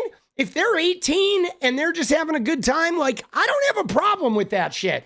But when you're talking about the look of the year girls, right? You're talking about John Casablancas and these 15-year-old like wannabe model girls. You know what I'm saying? When you have these children there, 14, 15, no, man. That's prison time, bro. Like, come on, dude. That shit is crazy. They're fucking children, man. Well, it had some other elements and some other things in there, then that's when I got to go. Okay. And so it was just wide out open. He keeps saying some other elements in there. There's something else, even with the like Eyes Wide Shut shit. He keeps saying some other elements. And I'm wondering what the other elements were. Like, were these girls like tied up or something? Was it like a domination sort of thing, or what was going on with he keeps saying like other elements. There's some about this that he's like kind of, you know what I'm saying? Something is going on. Donkey show in the back. Sex is what was happening. Was it of the orgy variety? Well, they were in different rooms. Mm-hmm. The man got so many rooms in that house. I ain't never seen that many rooms in a house in my life. But it was more by everybody in all these different rooms. And when you open up a door, it was something going on different in a different room. So you got in where you fit in at. If you feel like you want to go in that room, you go in that room right there. There was some things going on, some interesting things going in that room. It was just like a regular. Well, you say you keep saying what? Give me an example of an interesting thing that was going on, if you don't mind. Outside of the sex, you got to use your imagination. If it's sex, then it's some other things going on that you don't want to be involved in. I don't know if my imagination goes that far. I don't. So if it wasn't sex, oh no, you a big boy. No, really, bro. You in the radio business. Wait a minute. So wait a minute. Something was going on outside of sex and drugs that was interesting. Well, I'm trying to figure out. Outside of sex. Outside of sex. Outside of sex. And then now you add whatever else you want to use your imagination. What happens? What happens after that? But there was a lot of things going on in there. Them guys in there, it was going down.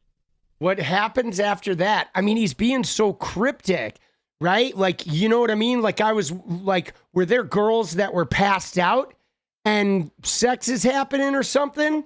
Like something is super cryptic. So was Donald Trump having? It was one of them parties you would have enjoyed yourself being in. Well, I don't know, brother. See, I probably would have been like you. I would have rolled out, but I don't know if I would enjoy myself. But now, what about Donald Trump? Was he having sex with all these women? No, I didn't see him having no sex. Let me tell you, the man took us around the house.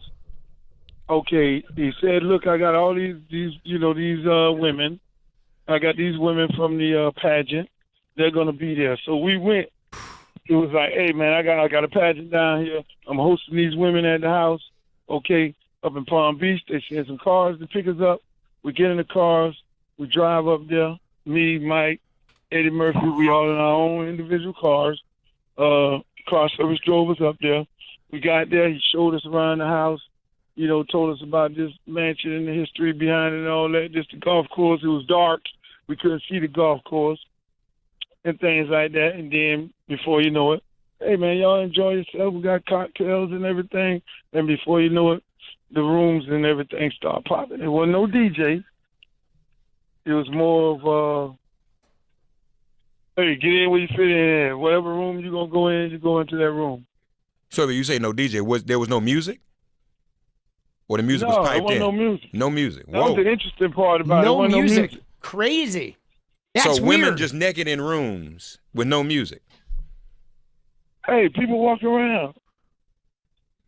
It wasn't, listen, it wasn't nothing wrong with that. Dude, you know, see, I can deal with the like eyes wide shut party, right? I can deal with all that, right? You want to have sex parties, you want to have orgies. If they're adults, none of this underage shit, but no music? Like, bro, that's just wrong, dude. To be having like rooms of drugs and sex with no music is just, that is like, I guess it's kind of like putting ketchup on a steak, isn't it? Oh, fuck, dude.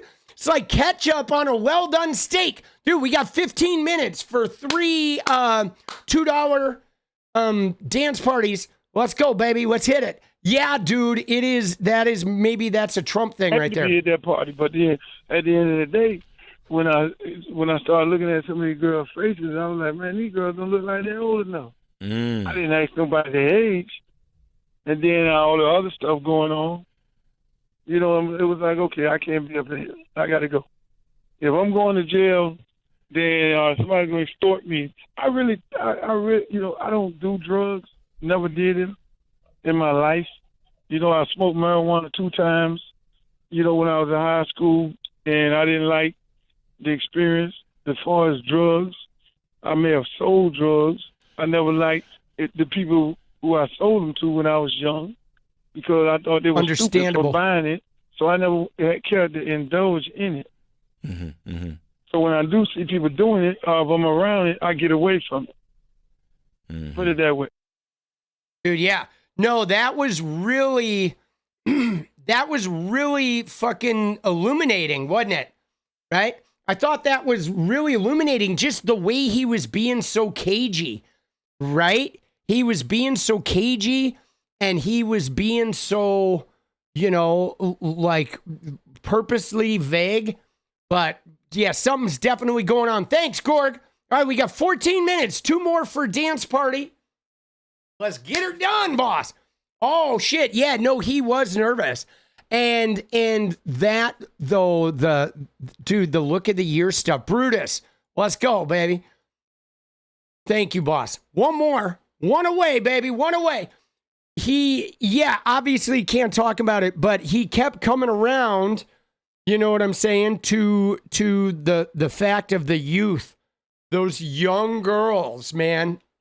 Those young girls, but the look of the year, that shit was crazy. Now, though, we see this is woke grandma. Dude, you brought us home yesterday, woke grandma. You brought us home again today. Let's fucking go. All right, we're going to do a poll now because we're going to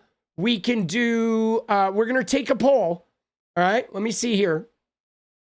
So we are going to, we're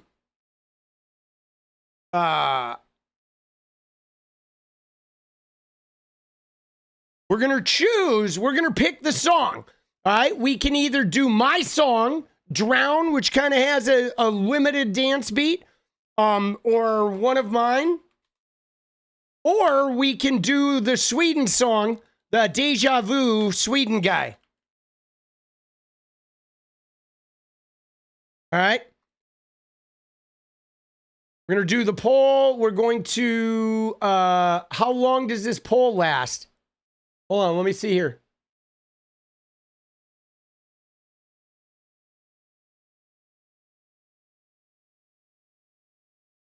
Oh, shit. No. Oh, shit. No, we get rid of that.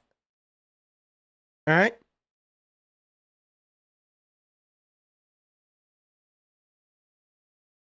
I don't know how long the poll lasts. Oh, I can end it. All right, so vote. Vote the Sweden bass heavy dance groover that we always do, the song that we're always doing, or we can do Drown or one of mine. All right, so you guys hit the poll. Man, dude. Oh, shit. Scared the shit out of me. Did I? Yeah. Good. Love you. Good night, baby. Dude, KD Moe. Let's go, dude. Gen X. Thank you for the dono. KD, let's go. Thank you very much. Welcome aboard. Jump Around by House of Pain. No, so Smooth Luna, we can't use copywritten music, right? The stream would get axed. Can't do that on YouTube. Sorry. Sorry, so we can do one of my tunes, or we can do the Deja Vu song. All right, it looks like everybody's voting for Drown, or so far winning the fucking song thing. All right. Sweden Dance, we relax with your songs. Yeah, you got to vote, though. It looks like Drown or one of mine is actually winning. I was expecting Sweden to take this one easily. Holy shnikes. All right, all right. In the meantime, we'll let some music play while we fucking...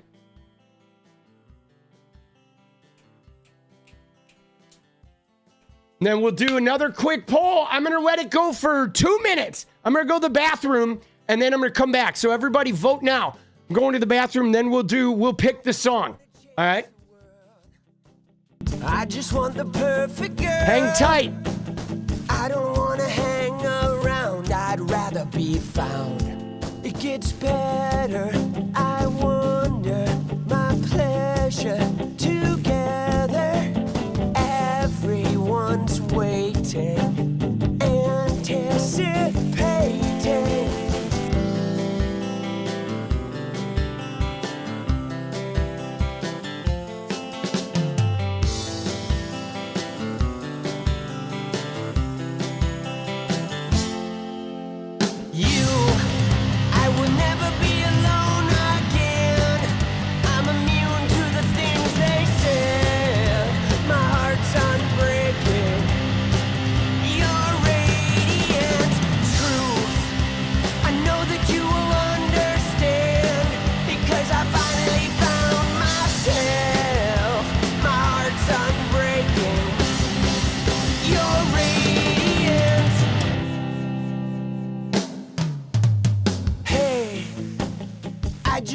Change the world, but I'm not gonna wait my turn.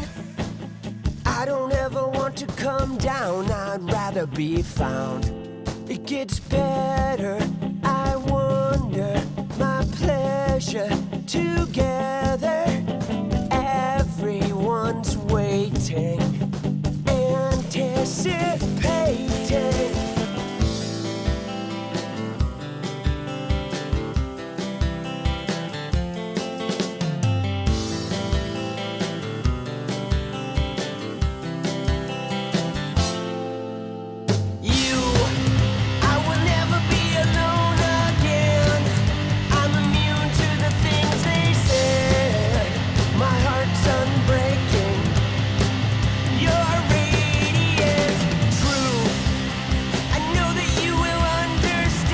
Let's go. Because I finally found myself.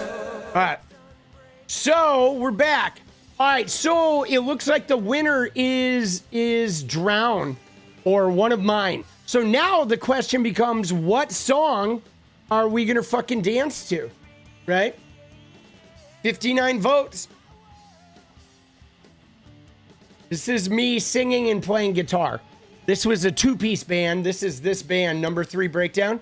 It was me and a drummer, right? I sang and played guitar, and then there's drummer, no bass player, right? It was a good band. It was a really good stage show. So what song are we doing, guys? Right? We have Drown, which has a pretty basic beat.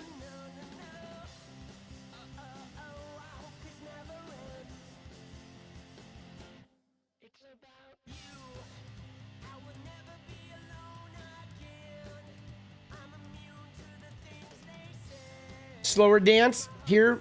What do we got?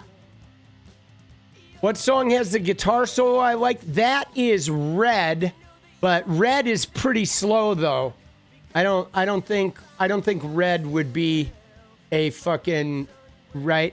I don't think Red's gonna be a good dance song. It's pretty like a mid-tempo thing.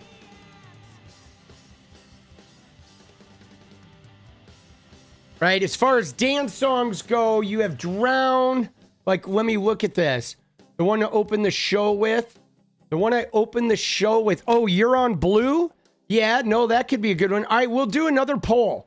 All right, the one that I opened the show with tonight, because I opened the show with different songs.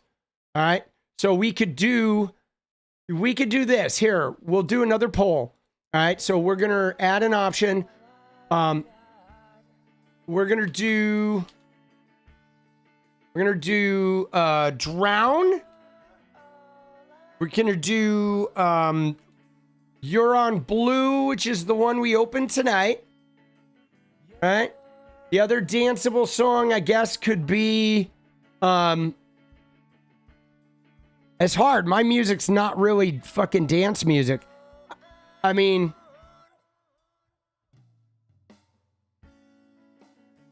we could do Radiant, right? I suppose we could do You Need. That would be an option. There you go. All right, we'll vote on those. There it is. There you go. Have at it.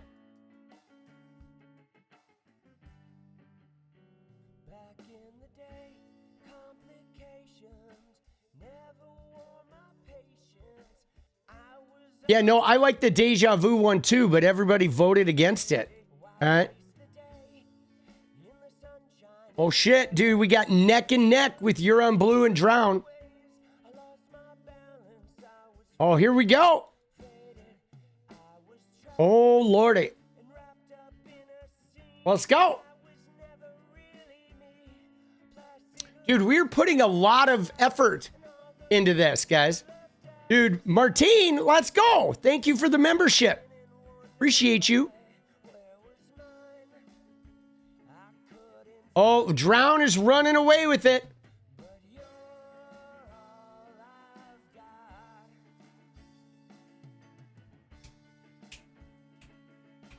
Dude.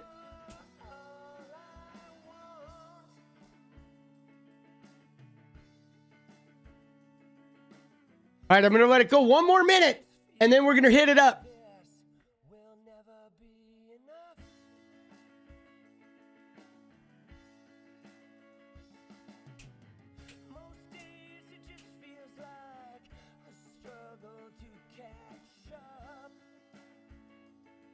Painted all the windows in the condo black. Oh, shit, bro. That's crazy. Dude, when I went through my midlife crisis, I became a Fortnite streamer. Is a wonderful man. You're all I've got. You're all I want.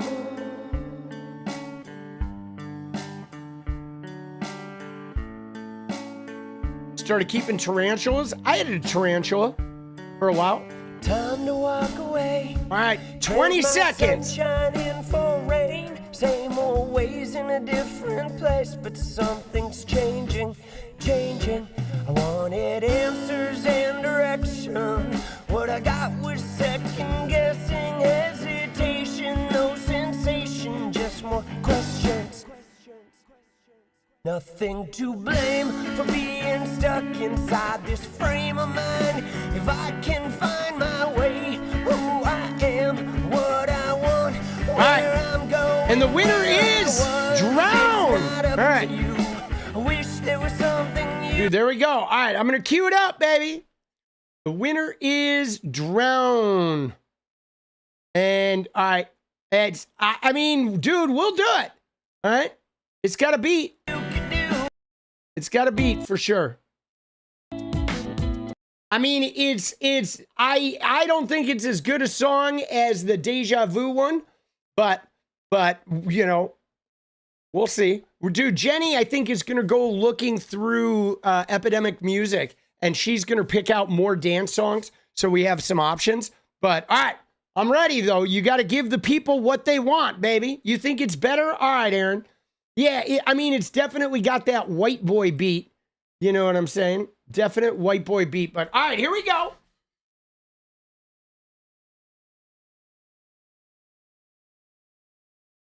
Better, better, better. Get limber, baby. Get limber. All right, all right, all right, all right. Here we go. Here we go. Here we go. Here we go.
Let's go. All right. That was all right, actually. Dude, that was actually all right. I didn't think it was going to be that good to dance to. But in a little groove. Little groove. Ooh. All right. Let's go. All right. Dude. Get a little fucking little blood flowing. Let's go.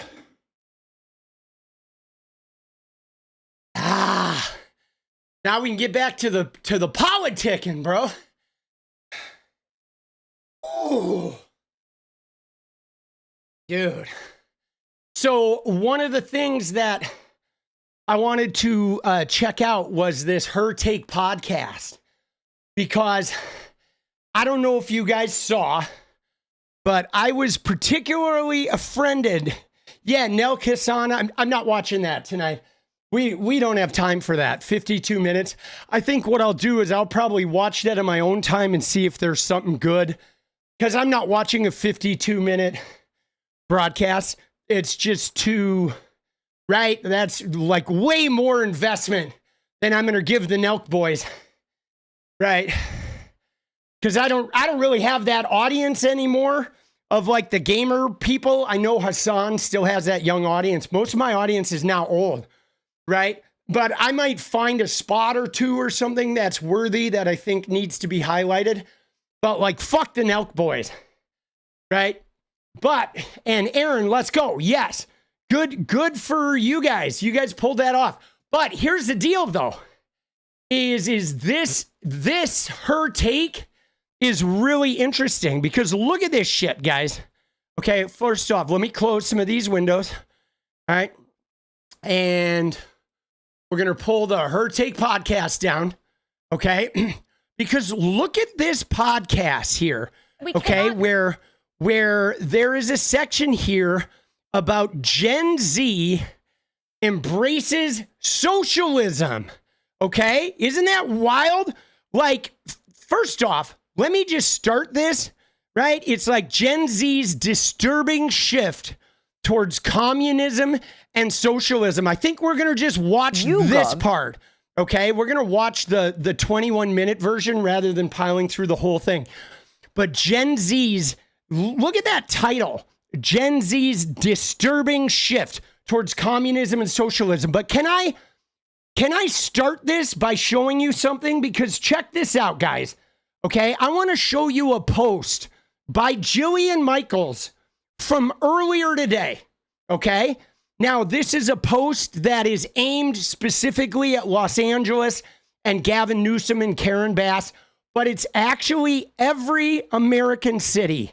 Okay, you go to West Virginia, you go to Kentucky, you go Oklahoma, Alabama. This is everywhere. But this post really made me mad. Because the premise of this, okay, this is Jillian Michaels, right? Watch this. This is her little post here. All right, just landed in LA for 24 hours. God, I miss this place. California governor, mayor of LA, killing it. But now here's the thing, is they have a title here that says Gen Z's disturbing shift towards communism and socialism. But what we're about to watch is a video of what capitalism has done to us. Okay? And let's make no mistake about it. This is capitalism here. Okay? What's going on in California, in West Virginia, in Kentucky, in Chicago, in Wisconsin, in North Dakota, in South Dakota, right? Where there's homeless encampments everywhere. There are homeless people everywhere. Okay. They may flock to, Florida or California because of the warm weather and shit, but make no mistake about it. Homelessness is on the rise nationwide in every market. Every single market has homelessness up. You go to small towns, there are homeless people. They're squatting. They're living in cars. They're living out in the woods. I know, I've been there. I have family there, okay? It's like this is a rampant problem. But the crazy thing is is this is what capitalism has done to us. Okay, so watch this video. All right, back in LA, picking up my kids from a family.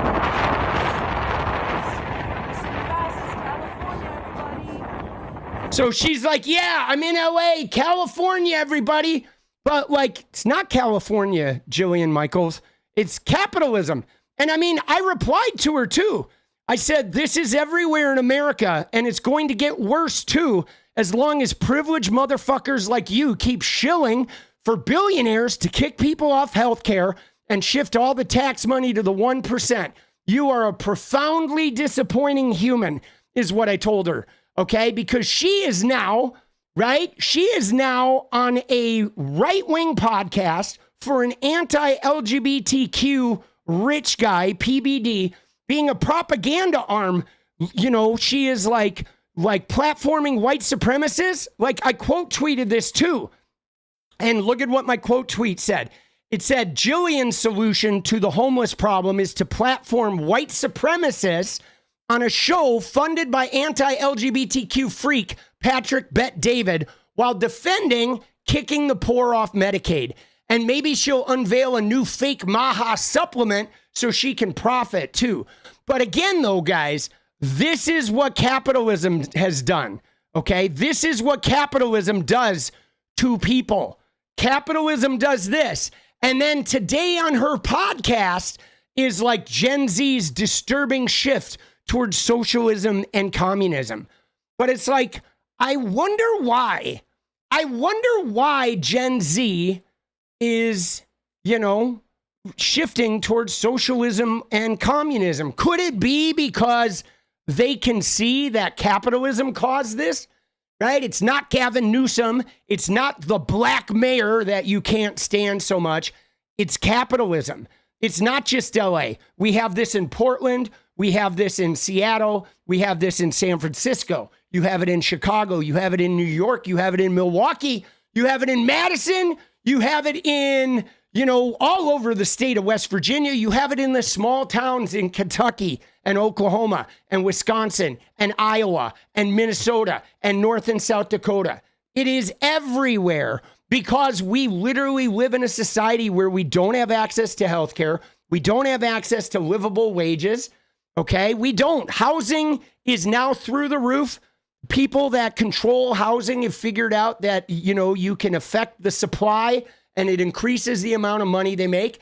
The CEO and the 1% profits are escalating. Dude, the billionaires like Bezos and Elon Musk in the last 5 years, they have like 10x'd their wealth.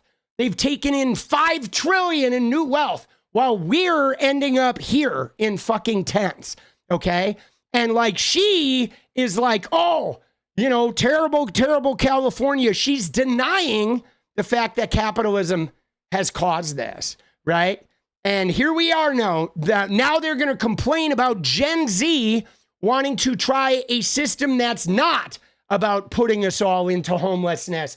So somebody like Jillian Michaels can sell her soul to a religious extremist freak billionaire, right? Or a wealthy guy like PBD. Okay. She can sell her soul to PBD and snort lines of Ozempic and like have no problem paying the bills. Right. But the rest of the people are one accident, one bad thing happening from being in the tent. Right. And she'll just judge you once you get in the tent. Right. And then she'll let your Medicaid get taken away so she can have more money. Okay. More money. You know what I'm saying? And I mean, there's a fucking, right? I mean, there's so much. And what's funny about the thing about the kids choosing to live in a homeless encampment is sometimes there's abuse at the home, right? Abused kids will get out and often like go find a homeless family bond because it's better than suffering the abuse. There's a lot of mental health issues, right? Mental illness. Now, the drugs thing is a really interesting thing because I feel like the drug situation cuts both ways. Like sometimes people end up homeless because of drugs, right? Of course, that happens. But sometimes people end up getting hooked on drugs when they become homeless. Because if you've never been homeless, I was homeless for a year in LA. Now, I had a cell phone and I had a job and I slept on the beach. I slept in my car. But like the thing that I noticed about homelessness was it was the lack of a private space, that you sort of lose your mind. You really do. When you don't have a door that you can close and just separate yourself from the world, you take on the energy of like being out in the open, being exposed all the time, that like your nerves get really raw and you start like, I don't know, you start becoming a little paranoid and a little distrustful, and you start having like these really big mood swings because you never have any privacy. And so it gets really, really complicated. And I mean, I had girls that I like was dating or seeing. I could maybe crash for a night if I really needed it. And so the reality is homeless people, when they get out there, yes, unrelenting background stress. You get a buzz, like a noise that becomes like a cacophony, okay? And it just becomes overwhelming. And I think people on the street, they end up using drugs and alcohol to just shut that noise down, to just tune it out, you know? And so it can go both ways with that, you know? But again, drug addiction is a problem that has to do with poverty and education and access to, you know, healthcare. It really does. But let's watch their video now after her whole capitalism like faux pas. Let's watch their now they're really upset at Gen Z. Did a survey of Gen Z, and 28% of them had a favorable view of communism, not democratic socialism, straight communism. Absolutely. When we look at Mamdani, who voted for him? Wasn't blacks, wasn't Hispanics, it wasn't working class whites. Dude, actually, Mamdani won. He did not win the black vote, but he did very well with the Hispanics. And he did very well with the, you know, obviously not all the working class whites, because the working class whites tend to be Republican racism fueled. But he didn't win the black vote, but that was more about the black voters being very, you know, traditional Democratic Party defenders, I think, than necessarily the specific policies. But it was rich white. Yeah, right. Okay. So, but hold on. So now I want to look at. We're hearing. I'm going to put two different trains of thought forward to you guys, and then I want you to argue it out. But and we can look at his policies, by the way. So if it's like no, I think his policies work, we can discuss that. What I'm simply going to say is they did it in New York in the 70s. There are direct parallels on policy, and it was a catastrophe. If the question is, why do you care? It isn't just about New York for me. It's about all of these blue cities that we're seeing fall to policies that are similar. And in addition, and you know, go ahead and tell me I'm fear-mongering, and I just might be, but does this kind of democratic socialism ultimately lead, whether it goes there or not in America, to Mao's China, to Nazi Germany? I mean, dude, what an idiot. She's like, she thinks leftism leads to Nazi Germany. So, like, what a fucking idiot, bro. Like, goddamn, Jillian, get a fucking education, please.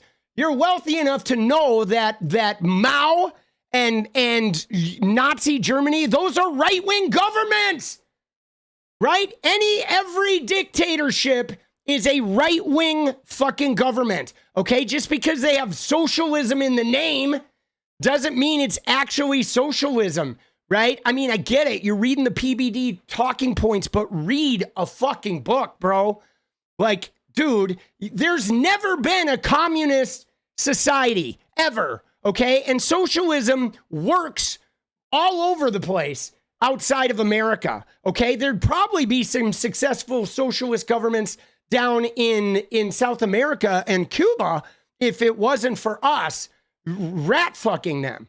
But this idea, though, especially when she literally just drove through and showed us how much she hates what capitalism has done. She's on this vibe about like, ooh, the horrors All right, here we go. Nazi Germany co-opted this with the National Socialist Party.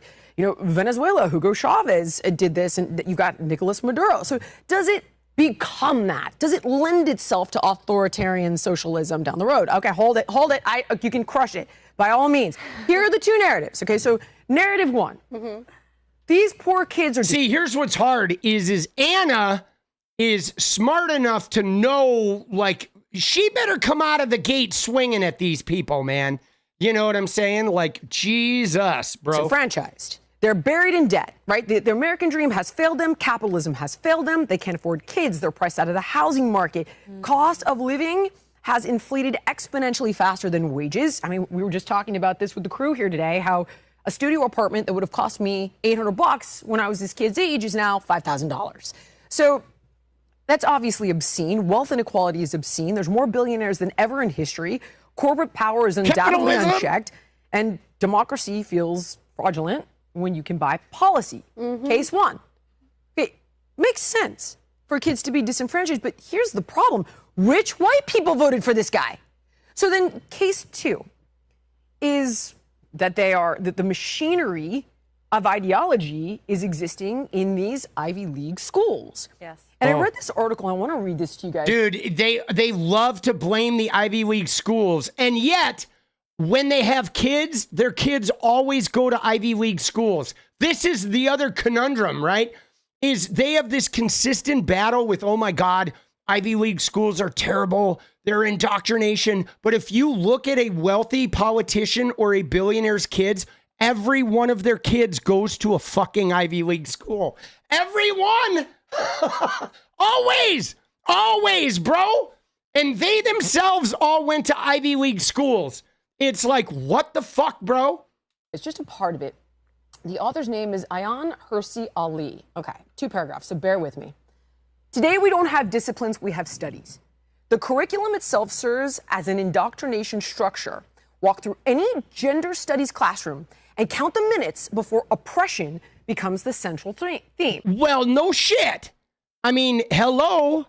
Oppression is hardwired into our 2-gender patriarchal society. All right, society's been around, Jillian, for 6,000 years, right? Give or take. Okay, when did women get the right to vote?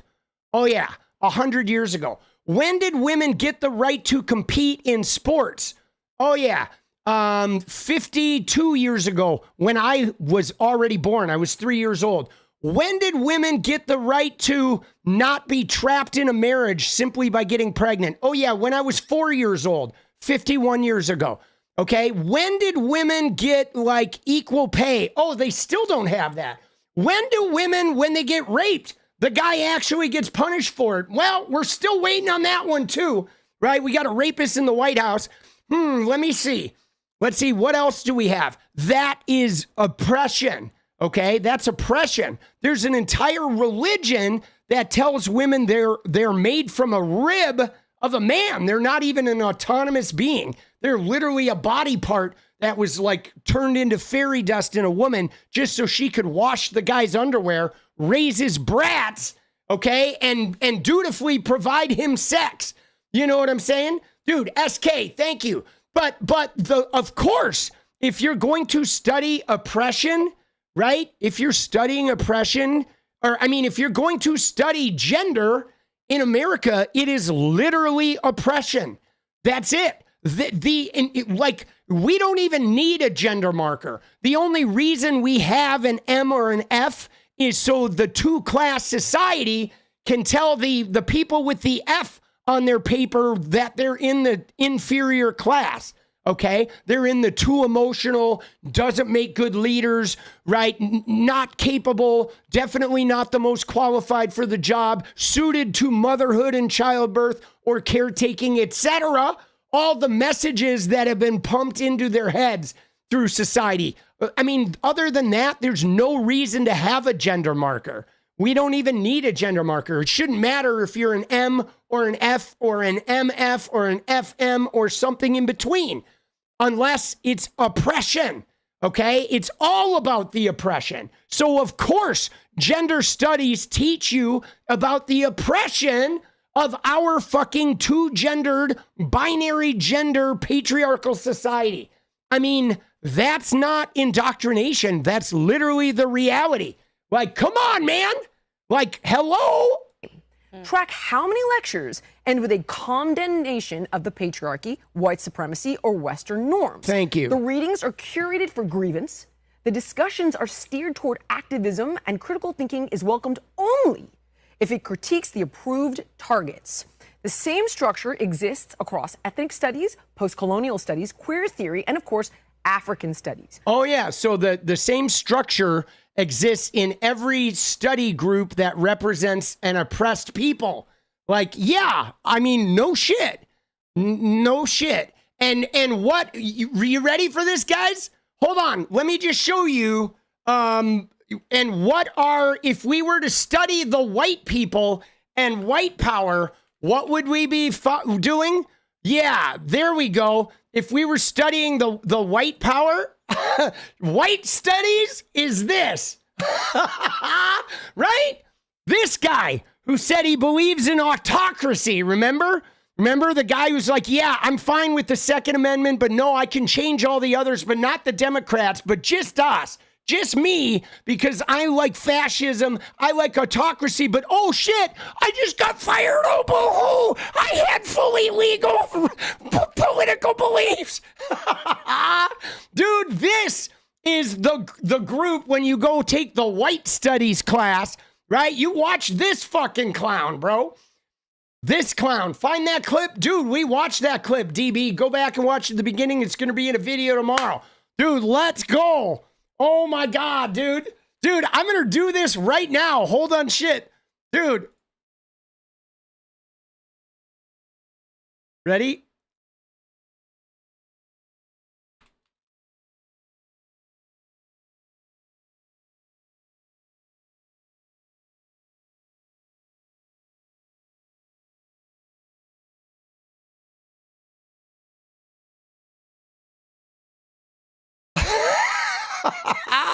There it is.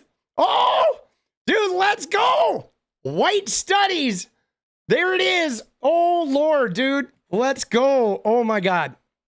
Mamdani's plan to target whiter neighborhoods with higher taxes stems from an ideology shaped by grievance-based programming. Lectures trace a line from colonialism to capitalism to modern inequality. So when Mamdani proposed higher taxes based on racial geography, he is performing a worldview in which demographics are destiny, guilt is inherited, and wealth redistribution is rebranded as liberation. All right, first off, we have to address the lie that she's packaging here. Because Mamdani did not say, you know what? We need to increase the taxes on white people. What Mamdani said was this. He said there's two neighborhoods in New York, right? There's neighborhoods that are minority neighborhoods that are really overtaxed. And then there's other neighborhoods that are wealthy that are white neighborhoods and they pay less taxes. So why do the wealthy white neighborhoods pay less taxes than the poor minority neighborhoods? Now, the thing that's really interesting about that is when you look at that, what it is it's an indictment of the American financial system. Because why is it if you go anywhere in America and you go to a rich neighborhood, that neighborhood will also be almost all white? And if you go to a poor neighborhood, that neighborhood will almost always have a high population of minorities. Why is that? That is something systemic. Every city, every place, you go to the richest neighborhoods, and it's literally the whitest neighborhoods. Okay? That's obviously, there's something in our system that's creating that. Unless you are a person that believes that the only way to be successful is to be white because you somehow believe that minority people aren't capable of success. But over history, we've seen that's not true, right? Tulsa, right? The Black Wall Street. There have been many examples of minority, success stories all over the country. And in fact, you can go to, countries around the globe. It's obviously not just white people can be successful, but our system sets it up this way. It's not economic theory, but ideology made actionable as the classroom spills into City Hall. Which is it? Who wants to go first? Well, I think there are two threads here at work. Go. Number one, these people are way too young to remember the dangers of the Soviet Union, the dangers of the CCP. They just have no recollection of it. It's not part of their institutional memory. Again, Soviet Union and CCP have nothing to do with socialism. All right? They don't. They were despotic, right? They were literally despotic fascist governments. Donald Trump's administration is far closer to the Soviet Union and the CCP than anything related to socialism. But again, this is coming from Lindy, my one struggling brain cell Lee. But all right, I'm going to let him talk. Sorry, I'm just like, yeah, onward. And number two, these people, I'm like partly I know, you're ourselves. 5 years old. I know. So wait, but like another thing is they've been through so much. Think about all that Gen Zers and younger millennials have been through. The 2001, the recession, the 2008 recession. They saw Wall Street take the country, they exploited the country, but not a single banker went to prison for it. Not a single person was held accountable for it. The subprime, thank you, Anna, the subprime mortgage crisis, Americans were hammered, but these fat cats just went off to their beach homes, they bought another yacht, and they just got away with it. Yes, Lindy, yes, Lindy. Keep preaching about this. Yeah, but Lindy voted for one of those fat cats, right? Like, you know what I'm saying? Like, literally, Lindy, I mean, she's like, oh, preach it, sister. But like Anna Kasparian was going to she voted for the billionaire land developer, Rick Caruso.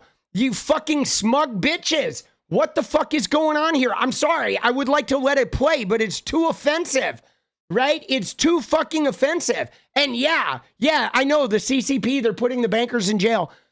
Dude, it's just like on the multiple levels, like, oh, so you're going to vote for Donald Trump, right? Who literally just bought $2 billion in crypto for Trump media. And then the US government is going to buy 100 million Bitcoins. That's going to jack the price of that shit up, right? That's literally CCP.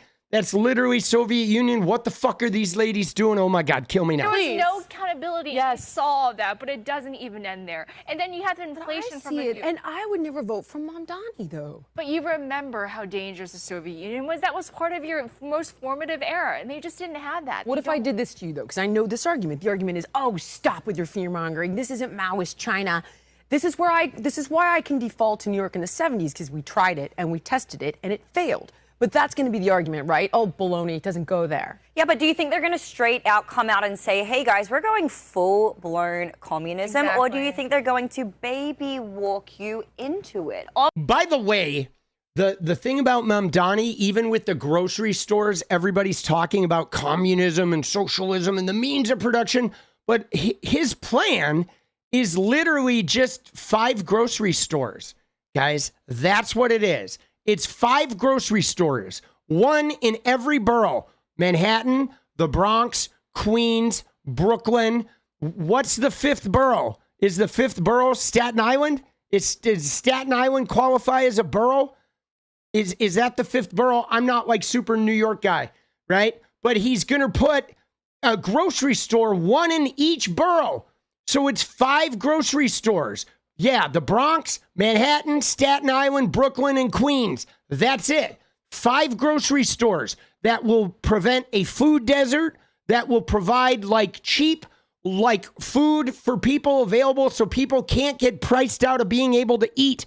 Okay, it's a competitive option to the other groceries. And yes, the city will be negotiating for food. They'll be negotiating food prices. So maybe now the grocery stores are mad because they won't be able to price gouge anymore. Because if they do, everybody will go shop at those 5 city stores. But like right now, dude, groceries are price gouging in cities. They jack the fucking price up like severely there. You know what I'm saying? But he's talking about 5 stores to compete. You know? And I mean, dude, we have them here in Portland. They're called co-ops. Okay? There's, co-ops are fucking, cheap, rock bottom. We don't have our grocery stores out of business, Obviously, they need to have these social conditioning. They need to rely on emotive arguments. They know for a fact that the younger generation is struggling. And so they're preaching this message, hoping to latch onto them emotionally, and it's evidently working.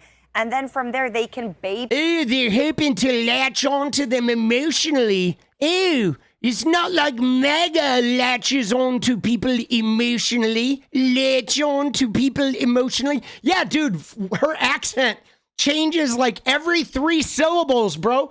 You guys remember Neil Peart, the drummer from Rush? She is literally like the Neil Peart of accents. Her accent changes like fucking 18 times per fucking song, bro.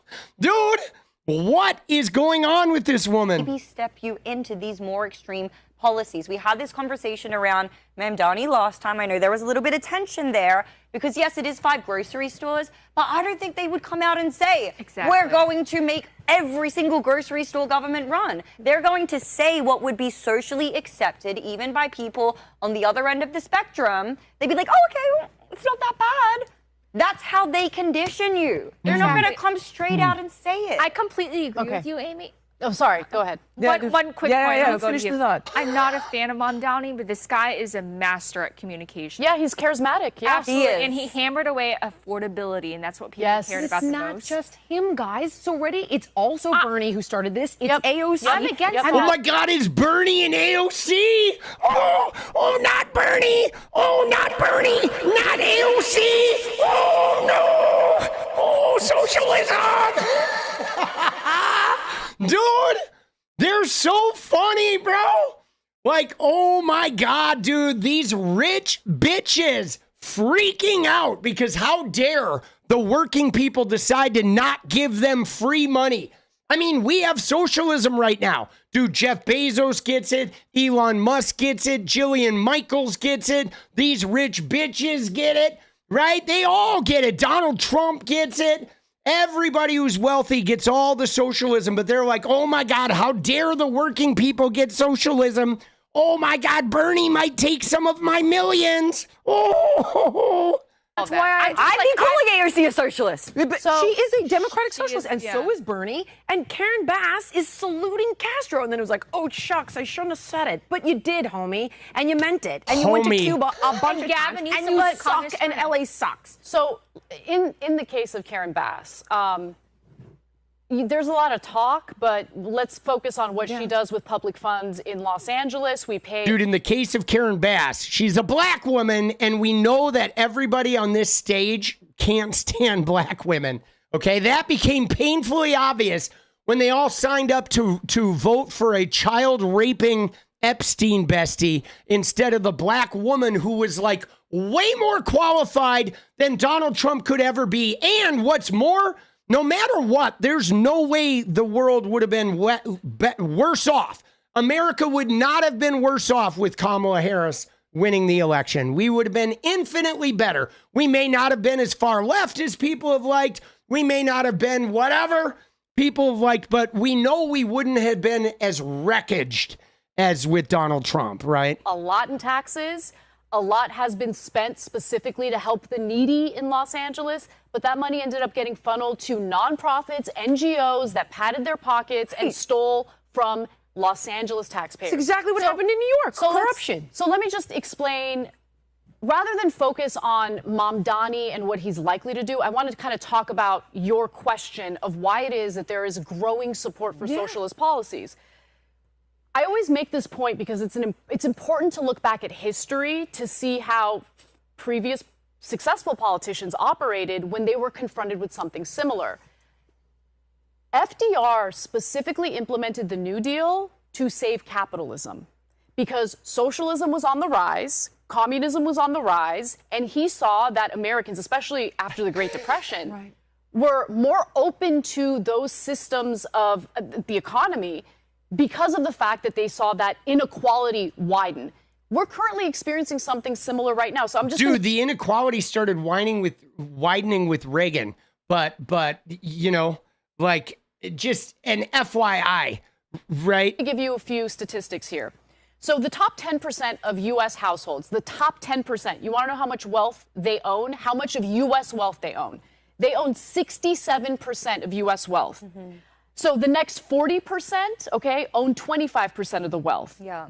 The bottom 50%, meaning half of the country, only owns 2% of this nation's wealth. So when you see that inequality grow, when you see young people who want to work hard, who want to build a nice life for themselves, but they don't see an avenue in which to make that happen. They want to get married, they want to start a family, but they can't afford it. They want to buy a house, they can't afford it. They want to rent an apartment, but they can't afford it. So they're looking for anything else that will give them a decent life. But the thing about it is, guys, is are they looking for anything else? Sure. But the thing about it is, ladies, is capitalism doesn't give that.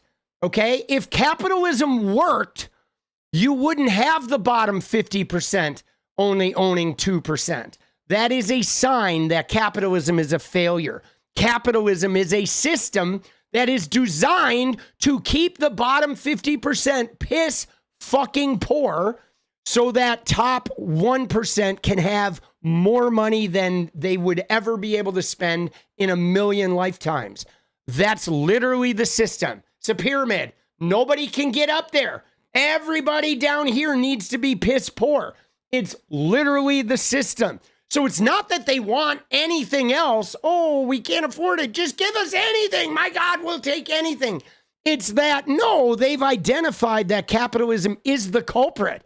Capitalism is white supremacy, is patriarchal supremacy, is oppression. Somebody said it in chat like a half an hour ago. They said capitalism equals oppression. They were right. That's it. Capitalism equals supremacy, white supremacy, or whatever supremacy equals patriarchy equals oppression. So the young people don't just want anything. They literally want something that's not that. And that could be a fusion of socialism and communism. It could be humanism, something brand new. But like, don't tell me we can go to the moon. Don't tell me we can go to Mars. Don't tell me we can, like, you know, cure incurable diseases, and we can't figure out like some type of socialism, communism, humanism hybrid that makes it so everybody can have a decent life and not just the fucking wealthiest among us, right? I mean, wealth distribution, it's real simple, right? If power distribution is off, you know, circuits blow up. But wealth distribution is off, people end up homeless and dead. No shit. And we don't like that. So let's fucking change it. And when you have crony capitalism, and when you have our lawmakers, both on a local and federal level, looking out for their donors, looking out for corporate interests, looking out for themselves, well, they don't care about what happens long term. Okay? Yeah, but Anna, you're part of this. Your People's Progressive Network, where your viewers paid for your studio. You then, during an election year, you took corporate money, funding from the other side, from Peter Thiel, from the enemy of all your progressive values. You took their money and you catered to their interests to bash the Democrats, bash the black woman. Project 2025 doesn't really exist. Donald Trump's not really going to do Project 2025. He's not really a fascist. Oh my God, why are you being mean to MAGA? You did that, Anna. You are no different than these MFers that you are trying to disavow here. Okay, they don't care about what happens to the American people, but more importantly, they don't care about what happens to capitalism, because you're going to see more of a revolt against a capitalistic society that essentially redistributes wealth from the bottom to the very top. And that's the reason this is happening. This also happened in Iran when they threw out the Shah. It's because there was this inequality, and now you've got... Dude, she's... Oh, my God. Now she's, like, saying we're like Iran. She's ramping up the Islamophobia of Mamdani. No, Iran, when they fucking got rid of the Shah, that was very different. You know what that was? Come on now. My God, dude, I am gonna fucking beat the fuck out of, like, an inanimate object right now. I am so livid. The Shah... okay, wanted to nationalize the oil reserves. He was like, fuck, we have all this oil. Why don't we control our own oil? Okay, you know what I'm saying? Yeah, the Shah, the person before the Shah right? I wanted to nationalize the oil reserves. And the U.S. was like, whoa, no. Iran cannot nationalize the oil reserves. And then you're right. I'm sorry, I said it wrong. The U.S. installed the Shah to prevent Iran from being able to control their own oil. That is what happened. We did that. The CIA did that. We went on a decade-long rat fucking of Iran because we were afraid Iran was going to nationalize and control their own oil.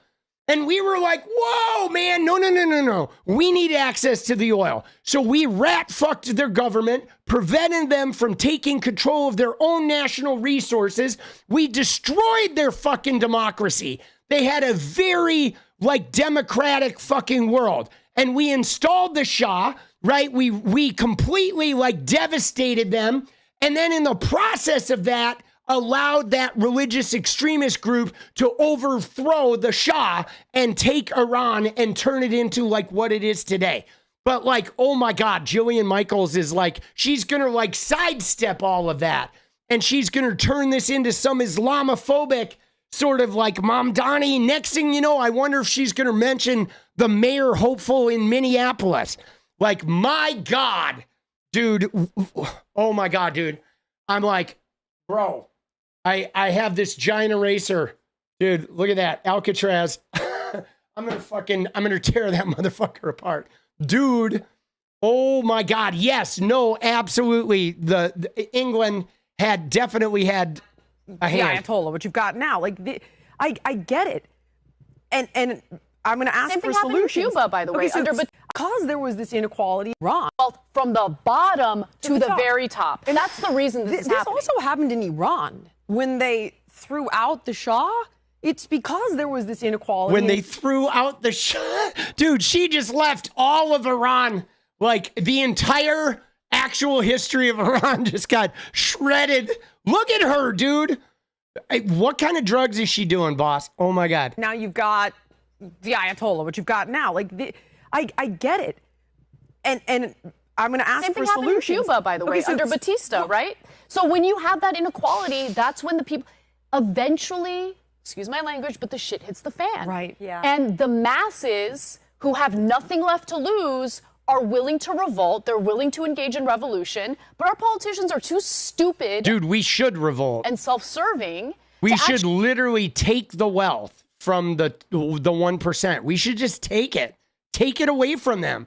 Like a fucking hot iron in the hands of a toddler. Be no, that's ours. That is not yours.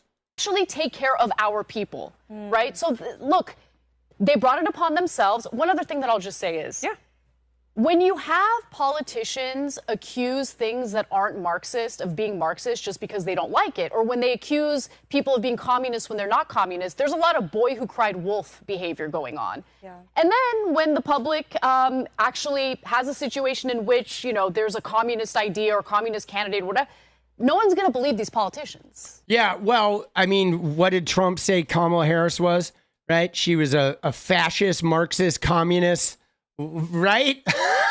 Communist, Marxist, socialist, fascist. That was, remember? Goddamn, bro. And MAGA was like, she's a communist, fascist, socialist, Marxist. Fucking idiotist. Dude, oh, Lord. Right? They said it's propaganda. Everything's all Marxist. My friends, Same thing with everything's talking Marxist, to their college-age niece or their their high school kid. The kid's like, oh, that's Cuomo propaganda. And listen, I get it. I know Cuomo sucked. It's bigger than Cuomo sucking, and that's why I'm trying to say who is leading on the left. It's the Bernies. It's the squads. The AOC. It's this. We used to have in this country, dude. It's the real fucking people, man. You know what I mean? Bernie's real. AOC is real. They want real fucking shit. You know what I'm saying? You know what I mean? I mean, come on now. They're not like Patrick Bet David, the guy who pays for your fucking paychecks so you can sit here and fucking jerk us off with this bullshit. In my opinion, a far better system. So public colleges and universities used to be tuition free. right? So there was an avenue in which if you wanted to get a higher education and not dig yourself into a massive hole of debt, you had an avenue. You go to a public institution, right? Private schools obviously are going to cost a lot more money. Those avenues are not really available to people anymore. Yeah. Obviously, healthcare every year becomes more and more broken, less and less affordable.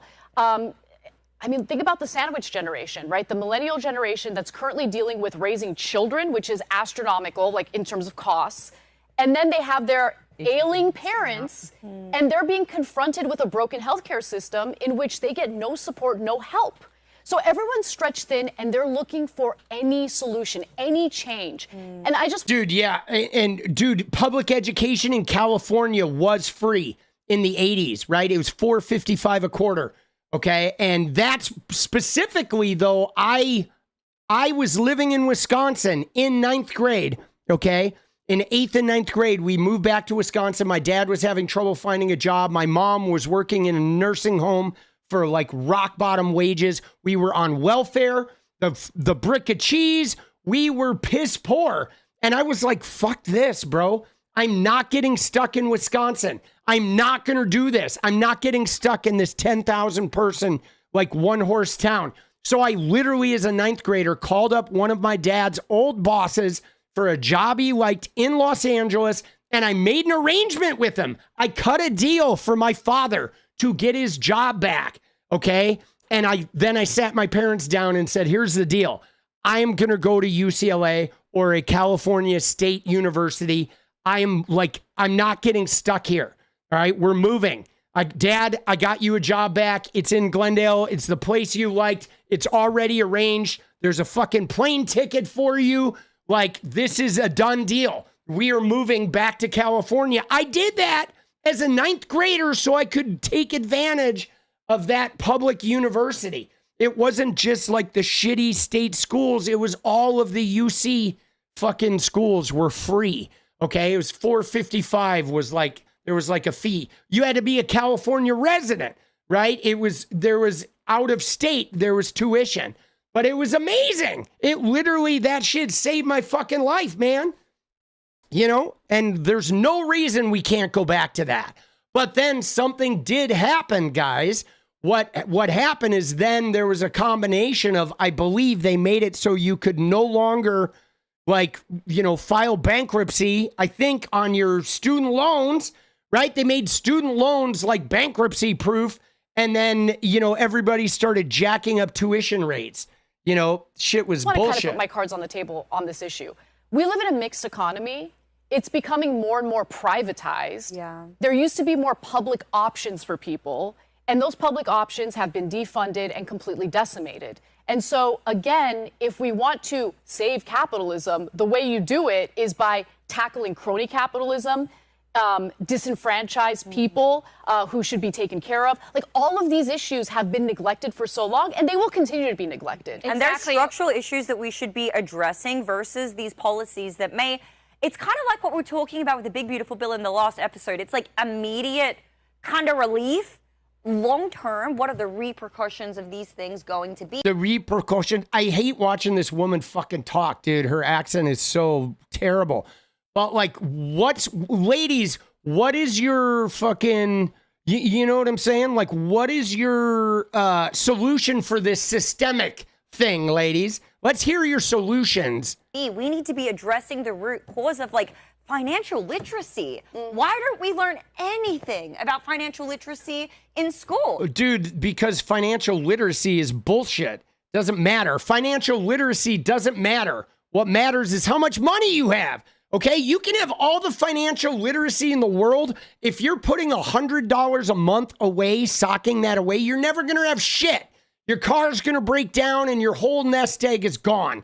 Okay, the only people that have financial literacy are people with enough wealth to be able to invest that shit.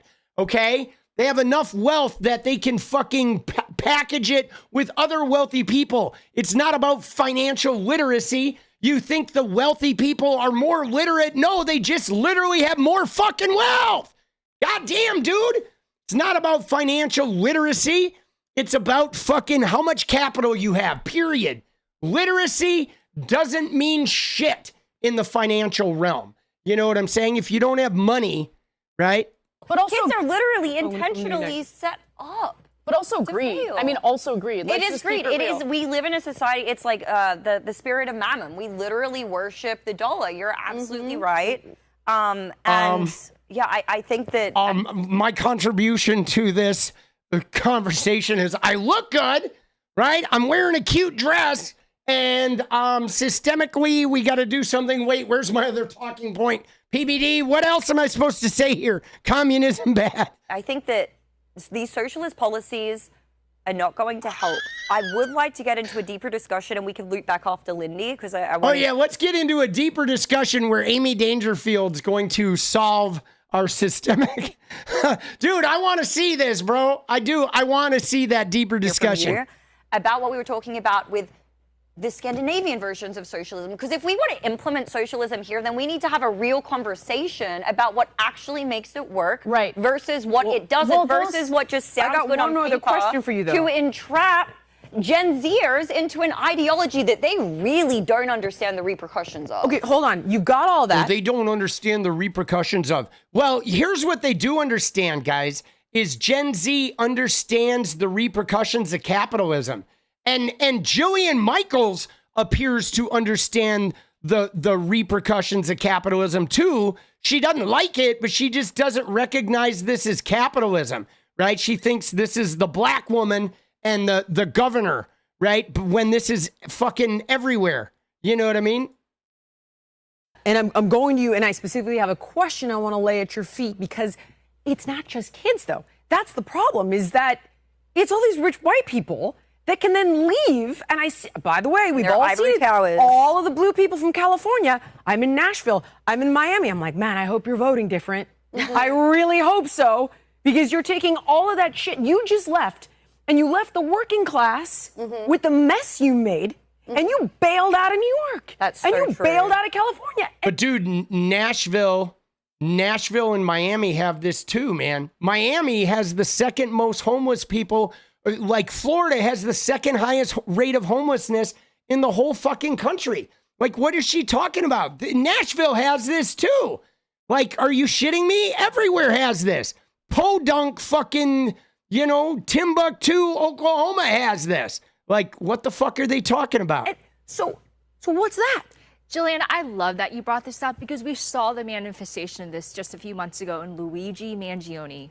Remember the outpouring of support that he enjoyed? People were cheering him on. Right. This is a cold-blooded murderer. Yeah, well, here's the thing, Lindy, is you could say that Luigi Mangione is a cold-blooded murderer, but he only cold-blooded murdered one guy.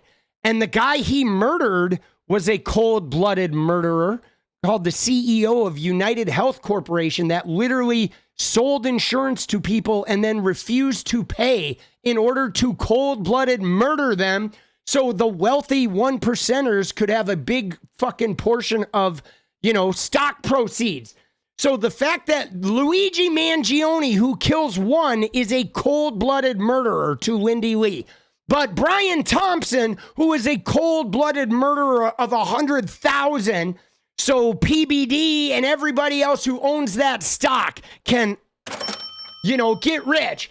That's the problem. The problem is that they see the cold-blooded murderer of one knocked off a cold-blooded murderer of 100,000. But you don't see it that way, because if the cold-blooded murderer is in the penthouse, right, and signing everybody's checks, you think that's cool because, right? I mean, it's like, come on, man. It ain't too hard to see this. All right. We weren't celebrating the cold-blooded murder. We were celebrating the murder of a mass murderer. Right? Which to me is that really a problem? If a mass murderer gets murdered, shouldn't we be cheering that? I mean, don't we want to stop mass murder? Isn't that the fucking goal? Okay, the frustrations underlying, first of all, it's not justifiable. His actions were completely egregious and unforgivable. No one should be murdering people in the middle of the street. I mean, dude, but United Healthcare murders people in the fucking boardroom. That's not okay at all. Never. Dude, look at her. Does she believe this though? Look at her face, bro. right? Does she believe this? You know what I'm saying? Like, you know what I mean? Like, look at her. I mean, I don't think she even believes this, really, right? You know, the mass murderer. Like, oh, nobody should get murdered in the street. All right, tell that to the fucking cops, honey, right? Tell that to the fucking cops, Lindy. Tell that to the CEO of United Healthcare. I mean, look at her face, dude. Jillian, I love that you brought this up because we saw the manifestation of this just a few months ago in Luigi Mangione. Remember the outpouring of support that he enjoyed? People were cheering him on. Right. Look at it. She's like laughing, bro. This is a cold-blooded murderer. Yeah. Okay, the frustrations underlying, first of all, it's not justifiable. His actions were completely egregious and unforgivable. No. I mean, you know, if somebody knocked off Putin, would that be unforgivable? Right? You know what I'm saying? Like, you know, or she keeps talking about the CCP. If they killed the dictator, right? If they knocked off the ruthless dictator of a country, dude. I mean, they all, I think, have cue cards, right? Because they're all just sort of like whitewashing PBD's, you know, bullshit red pill propaganda. No one should be murdering people in the middle of the street. That's not okay at all. It never will. See, the thing about this is I'll go so far as to say this about Luigi Mangione. You ready? I'm going to go on the record about him. And I won't go so far as to say nobody should murder anybody anywhere. But, like, you know what? We shouldn't have to kill the CEO of a healthcare company to tell you how bad it is living in this fucking society. We shouldn't have to do that. Like, you know what I mean? We shouldn't have to kill the guy who murders 100,000 people so stockholders can cash in. We shouldn't have to do that, man. You should be able to, like, put a stop to the mass murder from the healthcare companies, the insurance companies, the fucking billionaires squeezing the blood out of us until we're, goddamn it, in a fucking homeless tent, then being filmed by Jillian Michaels as an illustration of how fucking terrible we are for being piss poor and fucking eating out of a garbage can on the fucking street. You know what I'm saying? You know what I mean? Like, come on, man. Like, that's what I'm talking about. That is literally like where we're at, okay? You know, that's what I have to say about Luigi. Will be. However, that is separate and distinct from the issue of healthcare. That's 20% of our GDP, but we have third world outcomes for a first world country. It's completely unacceptable. And United Healthcare and Independence Blue Cross, these people they're essentially it's a legalized fraud, taking advantage of the American people. Oh, yeah. And secondly... Oh, yeah. Thank you, Lindy. And guess what? Donald Trump is going to fucking reward all those legalized fraudsters, and you guys defend him. What do you think is going to happen when you have tech bro billionaires at your inauguration in places of honor, and the American people are nowhere to be found? You're literally in the Capitol Rotunda, and you shut out the American people. I know that's due to inclement weather, but still, the symbolic nature of that is so powerful. Yeah, you know what's going to happen is one day, Lindy Lee and Jillian Michaels and all of you rich people, you're going to wake up one day, you're going to open the curtains, and you're going to see, like, people rolling a guillotine right out into the street in front of your house. That's what's going to happen, okay? And if you think it's not, just keep going. Keep pushing. Keep widening the wealth gap. Let me just tell you, yeah, it's not going to end well for some people in our society. And we've seen time and time again, there's an empirical link between income inequality and political polarization, meaning that the greater the difference between the wealthy and the haves and have-nots, the more alienated and the more extreme society becomes. And that is why we've seen demagogues take advantage of economic crises to come to power. We see this time and time again with Hitler, Stalin, Mussolini. We see this all the time. So I'll just add one more. I want solves. I want solves, and I want to leave this one question. It's crazy because we're literally in a like Hitler, Stalin, Mussolini time with Donald Trump, who literally took advantage of the piss poor nature, right? You know what I'm saying? The wealth inequality, and then he added a little bit of racism and anti-trans fervor.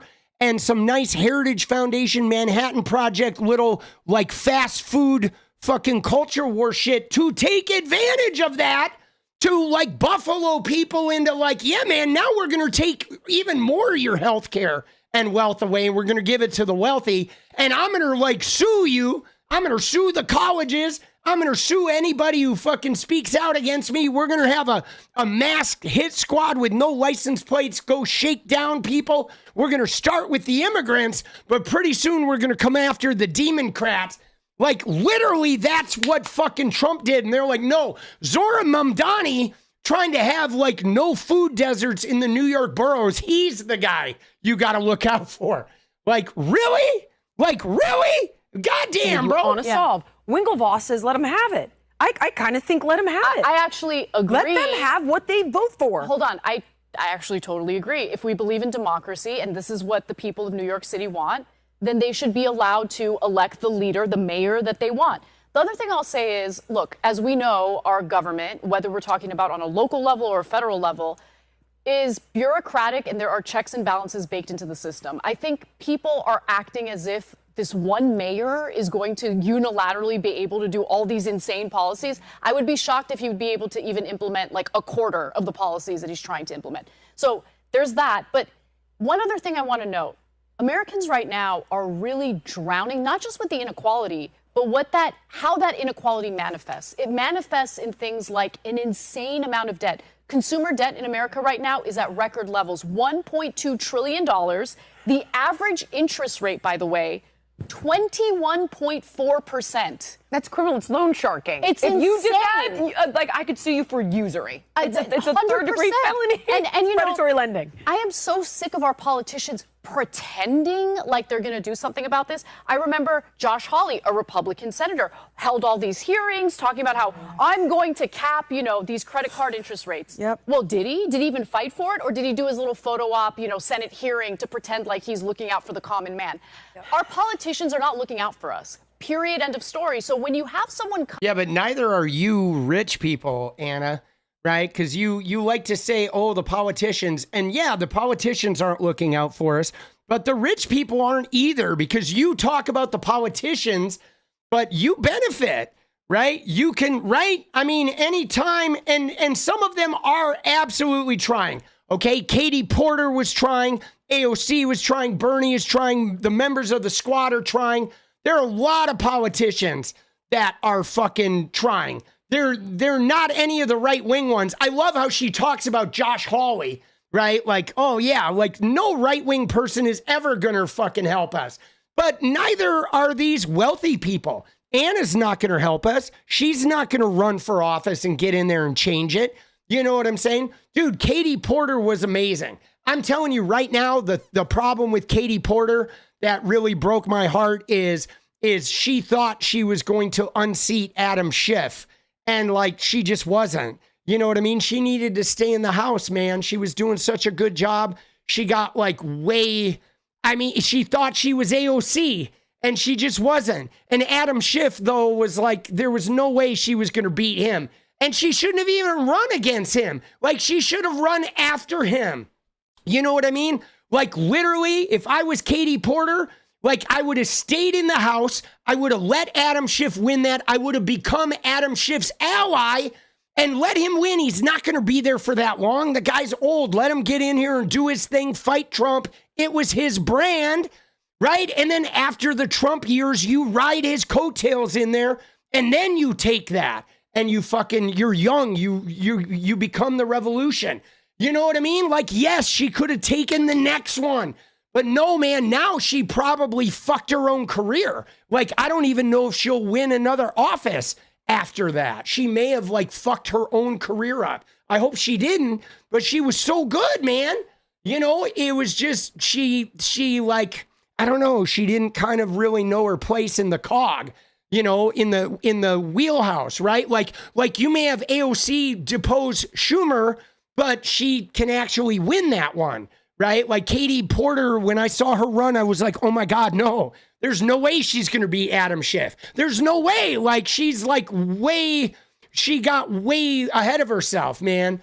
You know, she did, because she was so good but she misinterpreted where she was in that political fucking, in that, I mean, there's a scale in there, you know what I mean? There's a system, and she tried to bite off way more than she was ready to chew. Come out and actually focus on housing policy. Even if you don't think that housing policy is going to work out, desperate Americans are going to be like, you know what? I'm willing to try something different. Yeah. And that's what explains what's happening right now. Yeah. You know? I'm actually, Anna brought up a really interesting point, and I think it is a backstop. If you're afraid of the excesses of socialism, all you got to remember that in America, we have a whole of government approach. So Kathy Hochul right now is a backstop to, if you like him or not, it's still the case. She's not going to raise taxes in New York. End of story. As you said, it's just not going to happen. So Mom Donnie has a lot of aggressive and ambitious dreams, but he needs the cooperation of the rest of the New York State government. He simply doesn't have it. And they still refuse to endorse him. Like the Democratic Party, the establishment right now has yet to, for example, people like 𝗙𝗃𝗽𝗓𝐿, who represents New York, Chuck Schumer, they're still saying they're thinking about it, they're going to meet with them, but they haven't endorsed him. So how is he going to... Yeah, but the funny thing is the Chuck Schumer and 𝗙𝗃𝗽𝗓𝐿 are the very people that protect the lifestyle that these women engage in. That's, to me, what's really sort of, I guess, infuriating about it, right? You know what I'm saying? Is like... seeing these women, right? TYT, you see Cenk Uygur and Anna Kasparian, they will shred 𝗙𝗃𝗽𝗓𝐿. They will shred fucking, Chuck Schumer, but those people literally protect their cushy little, like, wealth world that they live in. You know what I'm saying? You know what I'm saying? Like, that's what's so ironic. They'll talk shit about 𝗙𝗃𝗽𝗓𝗏 and Cenk Uygur, but literally Zora Mamdani is the real threat to their lifestyle. You know what I'm saying? You know what I mean? To get the collaboration and cooperation that he needs to actually pass his policies. What does 𝗙𝗃𝗽𝗓𝗏𝗧 support, though? 𝗙𝗃𝗽𝗓𝗏𝗧 is so useless. Like, I don't know what he represents or what he supports. Represents himself. Did you see he the Photoshop represents photo, the by the way? Democratic establishment, which is a complete and utter disaster right now. Like, lowest approval rating for the Democratic Party, I think, in recorded since history. 2008, yeah. It's absurd. No, it's alarming. Yeah. Everything you guys are saying. I'm to sorry. your Go ahead point, and no, interrupt no, you. Just no you guys need are to what you're saying apologize. is deeply alarming. Whether he can get this stuff done or not, the fact that people are in this headspace. They don't. No, I'm not saying that Jeffries and these guys are good. I'm not. But I'm saying, though, that the Jeffries and these guys are the ones who protect, like, these women benefit off the Jeffries and Schumer system. You know what I'm saying? And Social Butterfly, the thing about that I'm saying about the Schiff and Porter thing is I am all for knocking off Adam Schiff. I am all for knocking off, like, Chuck Schumer. But you have to know how that's accomplished, okay? You can't knock them off unless you have the clout established to knock them off. You know what I'm saying? Like, AOC could probably knock off, like, if she runs for Senate, she'll knock off Chuck Schumer. But Katie Porter was not AOC, right? And that's the thing is I'm not defending the system that gives Chuck Schumer and Adam Schiff power. But we have a system right now that you can't pretend like the system doesn't exist, okay? You've got to be able to knock them off, or you can't knock them off, right? Like Zora Mamdani is knocking off Eric Adams and Andrew Cuomo, but the guy is, like, in a place to be able to do that, okay? And Katie Porter just wasn't fucking ready to do that, okay? You know what I'm saying? Like, I wish she would have been. I think if she had waited, and built more of a national profile, she was just getting started. You know what I'm saying? She was just getting started. And Schiff had a ton of financial backing, but the thing about this is if you don't have the financial backing, you need to then build the clout, okay? And Katie Porter had not built the clout, okay? She hadn't. She had started to, right? She started to, like, she was just starting to get that virality, but I think she thought she had it. I think she thought she had it, and I knew she didn't from an outsider. She was starting to, right? Maybe a couple more terms in Congress, maybe she would have built that up. Like, but you have to really, there's a phrase, don't shoot for the king unless you know you can take him out.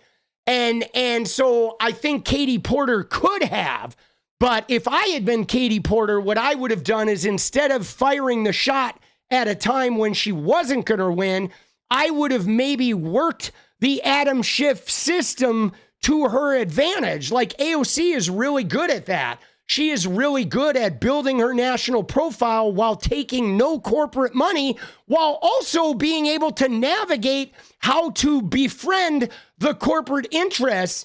You know what I'm saying? You know what I mean? How to befriend the corporate interests and not like fucking exclude herself from the table. Okay. And that's what's really hard is unfortunately right now our system, you can't just walk in and run your mouth and depose the power structure. You still have to play the power structure game while you build up enough clout. You know what I mean? And AOC may win a primary. Upstate New York crowd is not AOC kind of, oh, for sure. Yeah, I mean, it's going to be interesting to see what she does, to see if she makes a run for it. You know, it's like, but even right now, though, AOC is getting hammered, right, by all the leftists because of the Iron Dome thing with Israel. I mean, it's a fickle world out there. You know, it is. It's hard. But, you know, it's one of those things where, you know, you taking on the established power, you gotta do that in a way, man. It's like, you know, I mean, I am all for rebellion. Okay. I am all for rebellion. I am the biggest rebellion person out there. Right.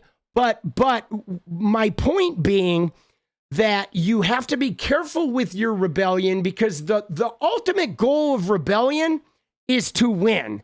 Okay. That's the ultimate goal. If you rebel and you get eaten up by a meat grinder, your rebellion has not accomplished anything other than like almost being a rebellion, right? So the best kind of rebellion is when you go in and you look at the established power structure and you find the weaknesses in it in order to exploit that established power structure to where you get into having that power and then you can dismantle it when you have it, right? And that's the real thing that some of the leftist rebellion misses because the leftists talk about rebellion, but they don't win any goddamn elections.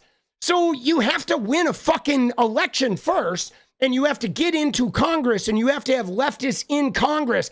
You have to like win in your district. You have to build up this political clout and then you can knock off the big guy, but you have to like be able to work inside the existing power system. You can't just like say, fuck that system. And then you're standing outside the building.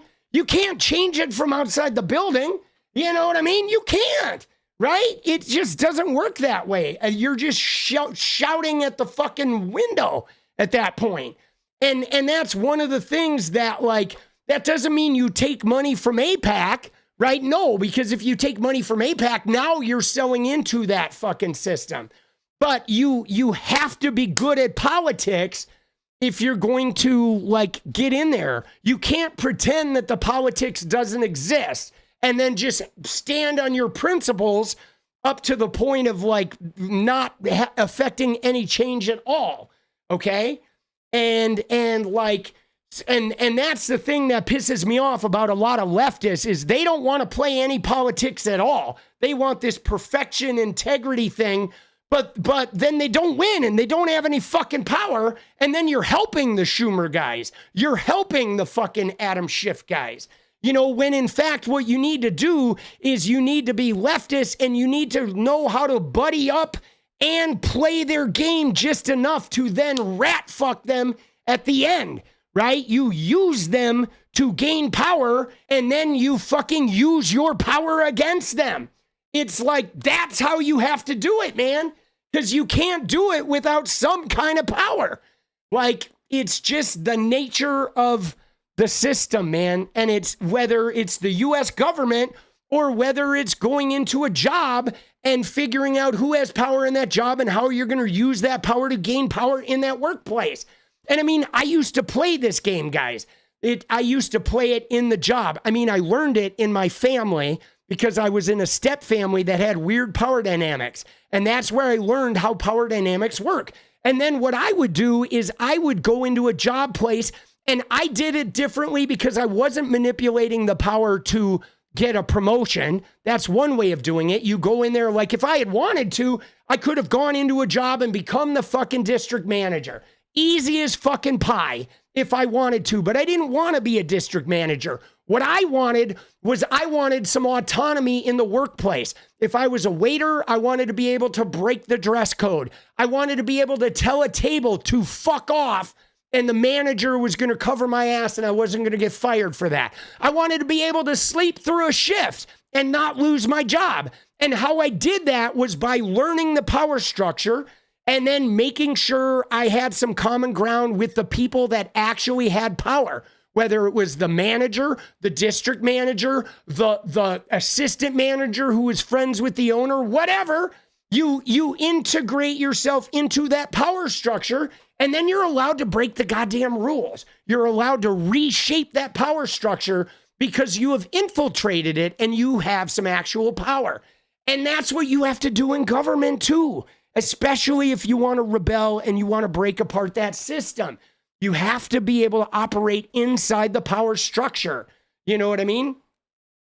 You know? Or what you can do is you can do something like Donald Trump did, where you roll in with enough power and money and whatever dirt you have on people, and you just take it like an authoritarian, and you take it over and then you fucking blackmail everybody and fucking, cause chaos and disruptions, and you turn it into your own autocratic bullshit mess.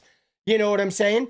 But again, I don't want the Donald Trump way. I think it's much better to infiltrate, you know what I'm saying? And so, you know what I mean? And not that strong arming. I feel like they're being taken care of by our government. They're paying their taxes. And you know they're what getting else? nothing in return. I'm going to transition after these final thoughts. I'm going to finish up. I really don't like Bernie Sanders, but they saw the DNC steal the election. Dude, she was like, I really don't like Bernie Sanders. Dude, how can you not like fucking Bernie Sanders, man? Sanders and give it to Hillary Clinton. Yes. They saw that with their own eyes. So they saw the hijacking of the delegates and the super delegates to make sure that Hillary Clinton won the election. And I'm no Sanders fan, but I will concede that reality that happened. Millions of Americans saw that. Millions of, especially younger Americans, felt deeply disenfranchised by the fact that they took it away from Sanders. Not once, but twice, arguably, because remember what happened in 2020? Pete Buttigieg, Amy Klobuchar, Beto O'Rourke all came together after Joe Biden came in fifth in New Hampshire to essentially give him the nomination because he got the endorsement of James Clyburn in South Carolina. Yep. And they said we needed a centrist to take it away from Bernie Sanders. Talk about a bait and switch, by the way. Exactly. Oh and God. I do not like Sanders, but I'm still aware of the shenanigans that they pulled to keep him from power. Ames, final thoughts? I mean, I let them get what they vote for. Amy's final thoughts is the nail salon after the show. That does seem to be. Let's just see the way that it rolls out, and hopefully that this is a lesson, because apparently people are unwilling to learn from better not history. be rich They're white unwilling people to accept the fact who then that leave. price caps often lead to shortages, guys. That's just what happens. Shelves go empty. It's not a conspiracy theory. This is what happens in places like Venezuela. If it's only 5 grocery stores, then that'll be that. Well, let's put the grocery stores aside. I mean, I think the price fixing on rent is not necessarily the best solution. It didn't work in the 70s. And look, I mean, we have rent control in Los Angeles, and Dude, so I want to share a story with you guys, because she said about the price control on rent. Let me just tell you about this, guys. Okay, so I went and had my heart stress test the other day, last week. And the guy who was doing my stress test was a young guy who's, working in the medical field. He's got good insurance. He's making good money. But he talked about rent, okay, in particular. And this guy said something that was really interesting, because first off, in New York City, there already is rent control. Okay, there is. Now, it's crazy, though, because it's created this environment where people will sublet. They will hold on to these apartments until they fucking die, right? And there's a whole navigational thing on the sly going on because the rent controlled apartments are so prized. They're like prized possessions. They're like those permits for the halal carts that people are selling. It's like insane what's going on there. But anyway, they're hoarded. Okay. Now the problem though, that I thought this guy at my heart stress test brought up, he said something that was really interesting where he said, you know what? He was like, in the last 6 years, he said, my rent has doubled. Okay. My rent has fucking doubled in 6 years. And he said, but they've not provided me with any new amenities. Okay. He said he said they haven't provided me with any, like, I don't have a better view. I don't have an upgraded apartment. They didn't put new appliances in. I haven't gotten, bigger windows. I don't have more sunlight. I don't have extra parking. He's like, they have upgraded the amenities in the apartment at nothing, 0%. In fact, the quality of the apartment has gotten worse over that 6 years, but my price has doubled. And so why is it doubled? Right? Because the landlord is just able to double it and to continually take more money from me for providing nothing. Now, you could say that, sure, the landlord is facing increasing costs. Sure, the landscaping cost is going up and the building repairs are going up.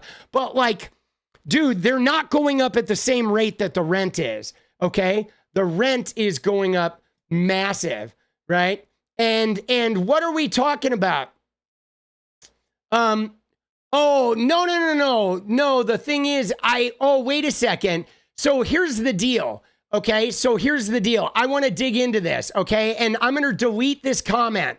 Okay. Because here, I want to explain something to you, Hernan. Okay. I saw that comment briefly. So the thing about this is you may have said you're not being racist. And I fully get that you're trying to not be racist. But when you make a comment about using a phrase like hit in the face with a pan on an Asian person, you have to understand that there's a trope about people of Asian descent, okay, that you may not have been trying to be racist, but that comment, okay, that about saying she looks like she got hit by a pan, that is actually, there's some racism in that type of comment. So the thing about Sue was pointing out that I'm going to delete that one too, because I think we got the idea. The point is when you make comments like that, and it's cool if you didn't know it. I'm sure you didn't know it. You probably just heard somebody say a comment like that, but it is rooted in a racist trope, right? And so I get it. And I'm glad that we're discussing it because that's how we learn about that shit. And because a lot of that is thrown. It was fine to throw incel around earlier. Yeah, but so the incel thing though is I guess a little different though, because the thing about incel is incel is not a racist trope. Okay, the people, the white guys that form the incel/griper movement are not people that are a marginalized group. And yes, they named themselves. And it's also used to apply to a type of group that is misogynist, using misogyny and racism as a weapon. They've never been a marginalized group. You know what I'm saying? It's not a racist trope. It is very, very different.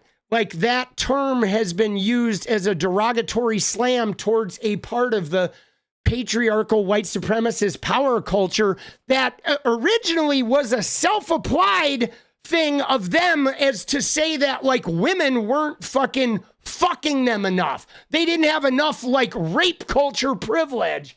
You know what I'm saying? You know what I mean? You did feel uncomfortable when you read that too about, but again, though, guys, I think we don't have to like I say things that like my family's like, ooh, that's kind of like, you know, sexist, or ooh, there's a little Islamophobic twinge in that, right? And it's not even like crazy shit. I mean, literally for me, my kid, just me like figuring out the Palestine-Gaza situation, I was grappling with Islamophobia that was put into me through programming. And yes, what Les is saying too right there is the incel movement was about a choice. You know what I'm saying? Was about it's not an immutable characteristic. You know what I'm saying? Whereas somebody's face, and I mean, I go through this too, right? Like I would call Donald Trump some names that were like fat phobic or shit like that. And so, you know, every attack is not a like attack on marginalized people. Okay. And I mean, in an ideal world, we wouldn't even attack at all. I get a little attacky. I admit it. I get a little attacky, but I always try to be punching up, right? You know, and I'll tell you this to say about the whole concept of like, you know, if you're out there seeking sexual activity, okay, it has nothing to do with your looks, okay? It's really about two things, okay? The whole whatever incel thinging. You know what I'm saying? Like the incel situation, this whole whatever about sexual thing. First off, there's a problem with it because there's this idea that sexual action is a type of success. When in reality, if you want to have a lot of sex, it comes down to two things. Like one, a certain amount of charm and a certain amount of like being fun to be around. But what it's really more important about, and no, it doesn't even have to do with hygiene. Dude, I stopped using deodorant for 8 years at one part of my rock and roll nature. And I stunk. And I had sex all the fucking time with many beautiful women who were clean and hygienic, right? Because it's like pheromones. It's more about finding the people that want to have sex. Okay, when you go to a bar, there are people there that are looking to have sex, men and women. And if you want to have sex, it's not about being good looking or rich or charming. You got to be fun to be around. You got to have something to offer where people like your magnetism. But then the other thing is you literally just find the people that are looking for sex. And I'm looking for sex. You're looking for sex. Good, let's go have sex. It's like a negotiation, if anything. But even then, you may end up having sex with a completely unstable, crazy person, or you might be a completely unstable, crazy person. And now you're infecting this person. But, it really comes down to, are you enjoyable to be around? And if you are, people will want to be around you. And if you're not, you're not. Now, I saw this thing about holding their feet to the fire. That's interesting. I'm going to research that. I didn't realize that term was actually like, I know we have some terms like master bedroom and most of American culture is based on slavery. Wall Street is it was the slave trading market of New York City, and our financial market down where the slave trading market is still literally Wall Street, man. Like, dude, we're so fucking crazy. You know what I mean? And the thing about, the thing about like sex is it's complicated because the incel movement, those guys felt like they deserve sex. Okay. Like, oh, if they go out and have dinner with a woman, she's supposed to give them sex. But it's not like that, man. You can go out and have dinner with a woman and spend $1,000. She does not owe you fucking sex at all. You know what I mean? In fact, you know what I'm saying? Like the idea is a woman doesn't owe you sex at all. She doesn't owe you anything. She doesn't you have to say yes if you ask her out. She doesn't have to talk to you if she's at a bar reading a book and you come up and start fucking bothering her. She's allowed to say, you know what? Fuck off. Like, you're annoying the fucking shit out of me. Go away. And you should fuck directly off and go away, right? And what's more, if in the middle of sex or leading up to it, she says, you know what? I'm uncomfortable with this. I don't want to do this now. She has a right to that too, right? Yeah. You know what I'm saying? Like, come on, man. You know? But anyway, I'm glad we're having this discussion because this shit's important, guys. We have to grow. But now we're not going to be perfect, okay? We're not going to be perfect, okay? We aren't. Nobody's perfect, but I think it's good to have these discussions, all right? It has done, along with overregulation of like building new housing, is it has suppressed the construction of housing, which is what we need. Yes. You can do price fixing, but it doesn't stop the fact, or it doesn't actually deal with the fact that we have more people than we do housing. We need to build more So housing. how do you incentivize builders? Yeah, but see, the thing about it is not even building the housing, okay? I mean, because you need to build more housing, but some of it is not about the building of housing. Some of it is about how they restrict the supply. Okay, they restrict the supply. These hedge funds are now corporations. They're buying houses and they realize if they don't rent it, it drives the prices up because we have entered late stage capitalism. It used to be about demand. Okay, it used to be supply and demand. When I took econ in the 80s, it was supply and demand, right? If the demand is increased, you increase the supply. But then they stopped doing that, guys. In the last 20 years, they figured out, you know what? They figured out, guys, it's about restricting supply. If you restrict the supply, you make more money, okay? You don't have to own as much, and you can make way more money. You restrict that supply, and that's the problem. We are now on supply side, supply restricting fucking dynamics of late-stage capitalism where everyone's hoarding, man. It is. It's fascism. It's private equity. Like, private equity needs to be gone.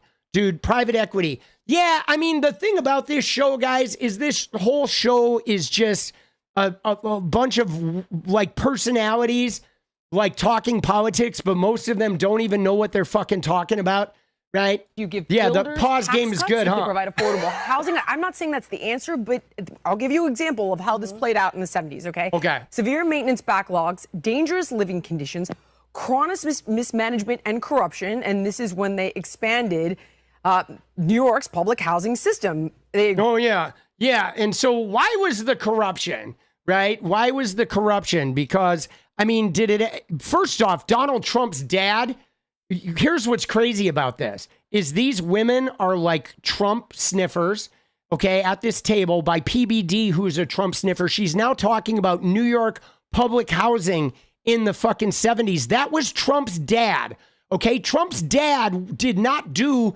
like fucking like luxury real estate like Trump. Fred Trump did public housing.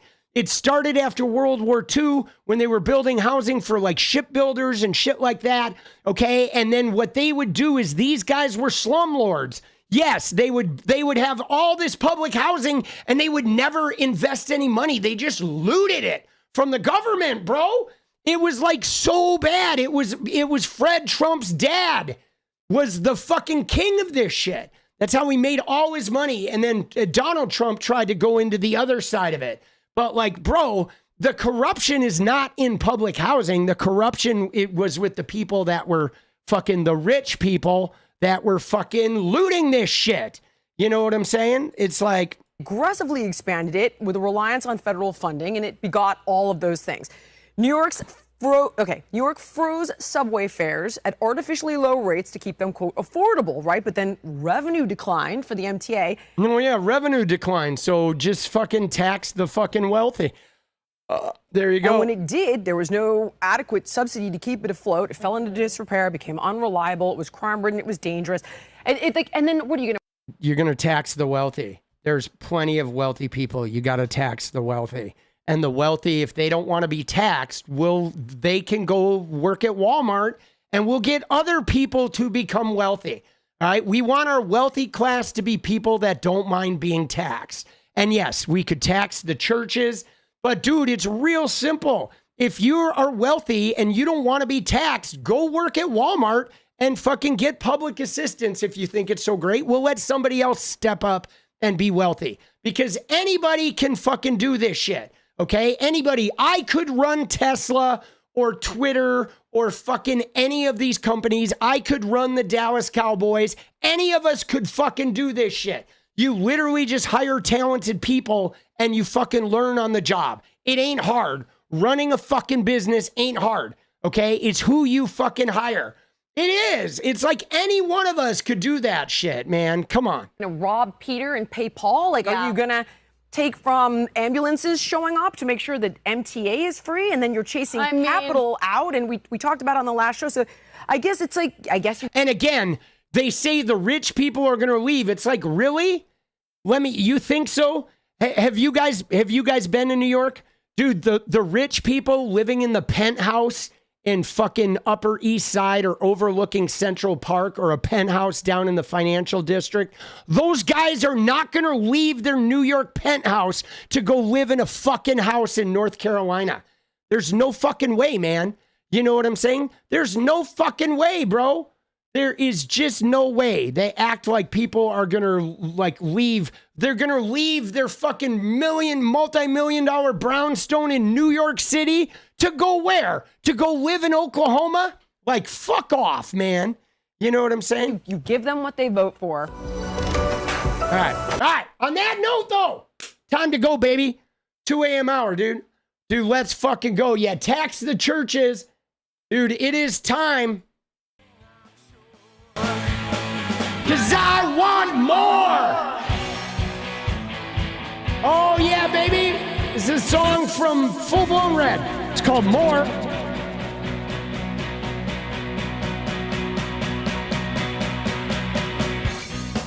Can I make something good out of this? Can I make something good out of this? Chances are you will not be missed, 'cause you don't give a shit. Can I make something good out of this? You could be late, you could be true, you could be underneath my shoe, the only one who's strong. Devastated if I'm wrong, I am the one you love to hate, but you cannot devastate.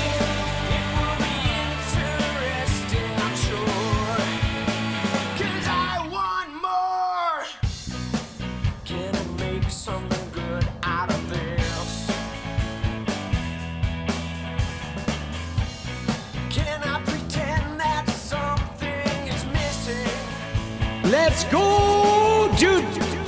We're gonna let God pick up the tab, all right? Let's go. 'Cause you don't give a shit. Can I make something good out of this? You could be late, you could be true, you could be underneath my shoe, the only one who's strong. And I'll be devastated if I'm wrong. I am the one you love to hate, but you cannot devastate. It will be interesting, I'm sure, but I want more. I'll see you guys tomorrow. Let's go, baby. Keep it real. Big love. More.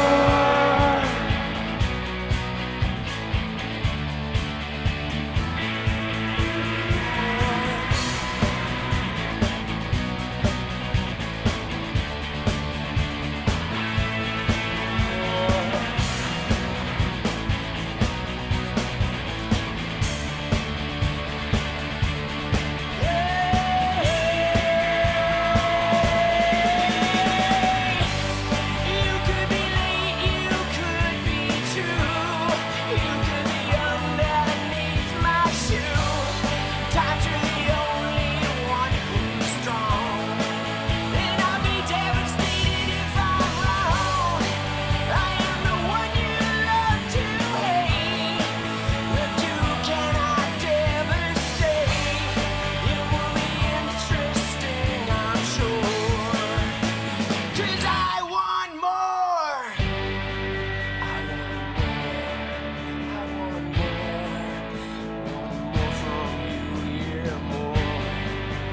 want more.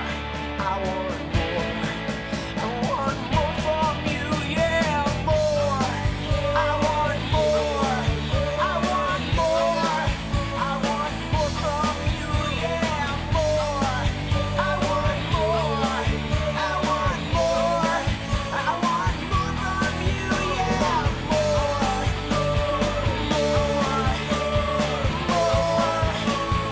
More from you, yeah, more. I want more from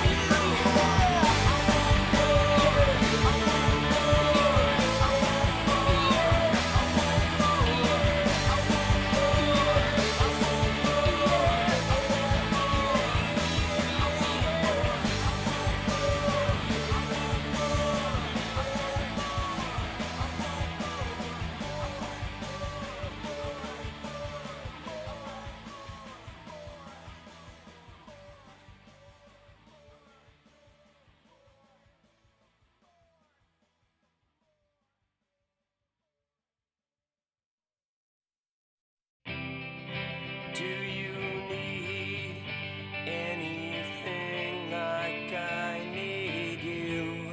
It's over.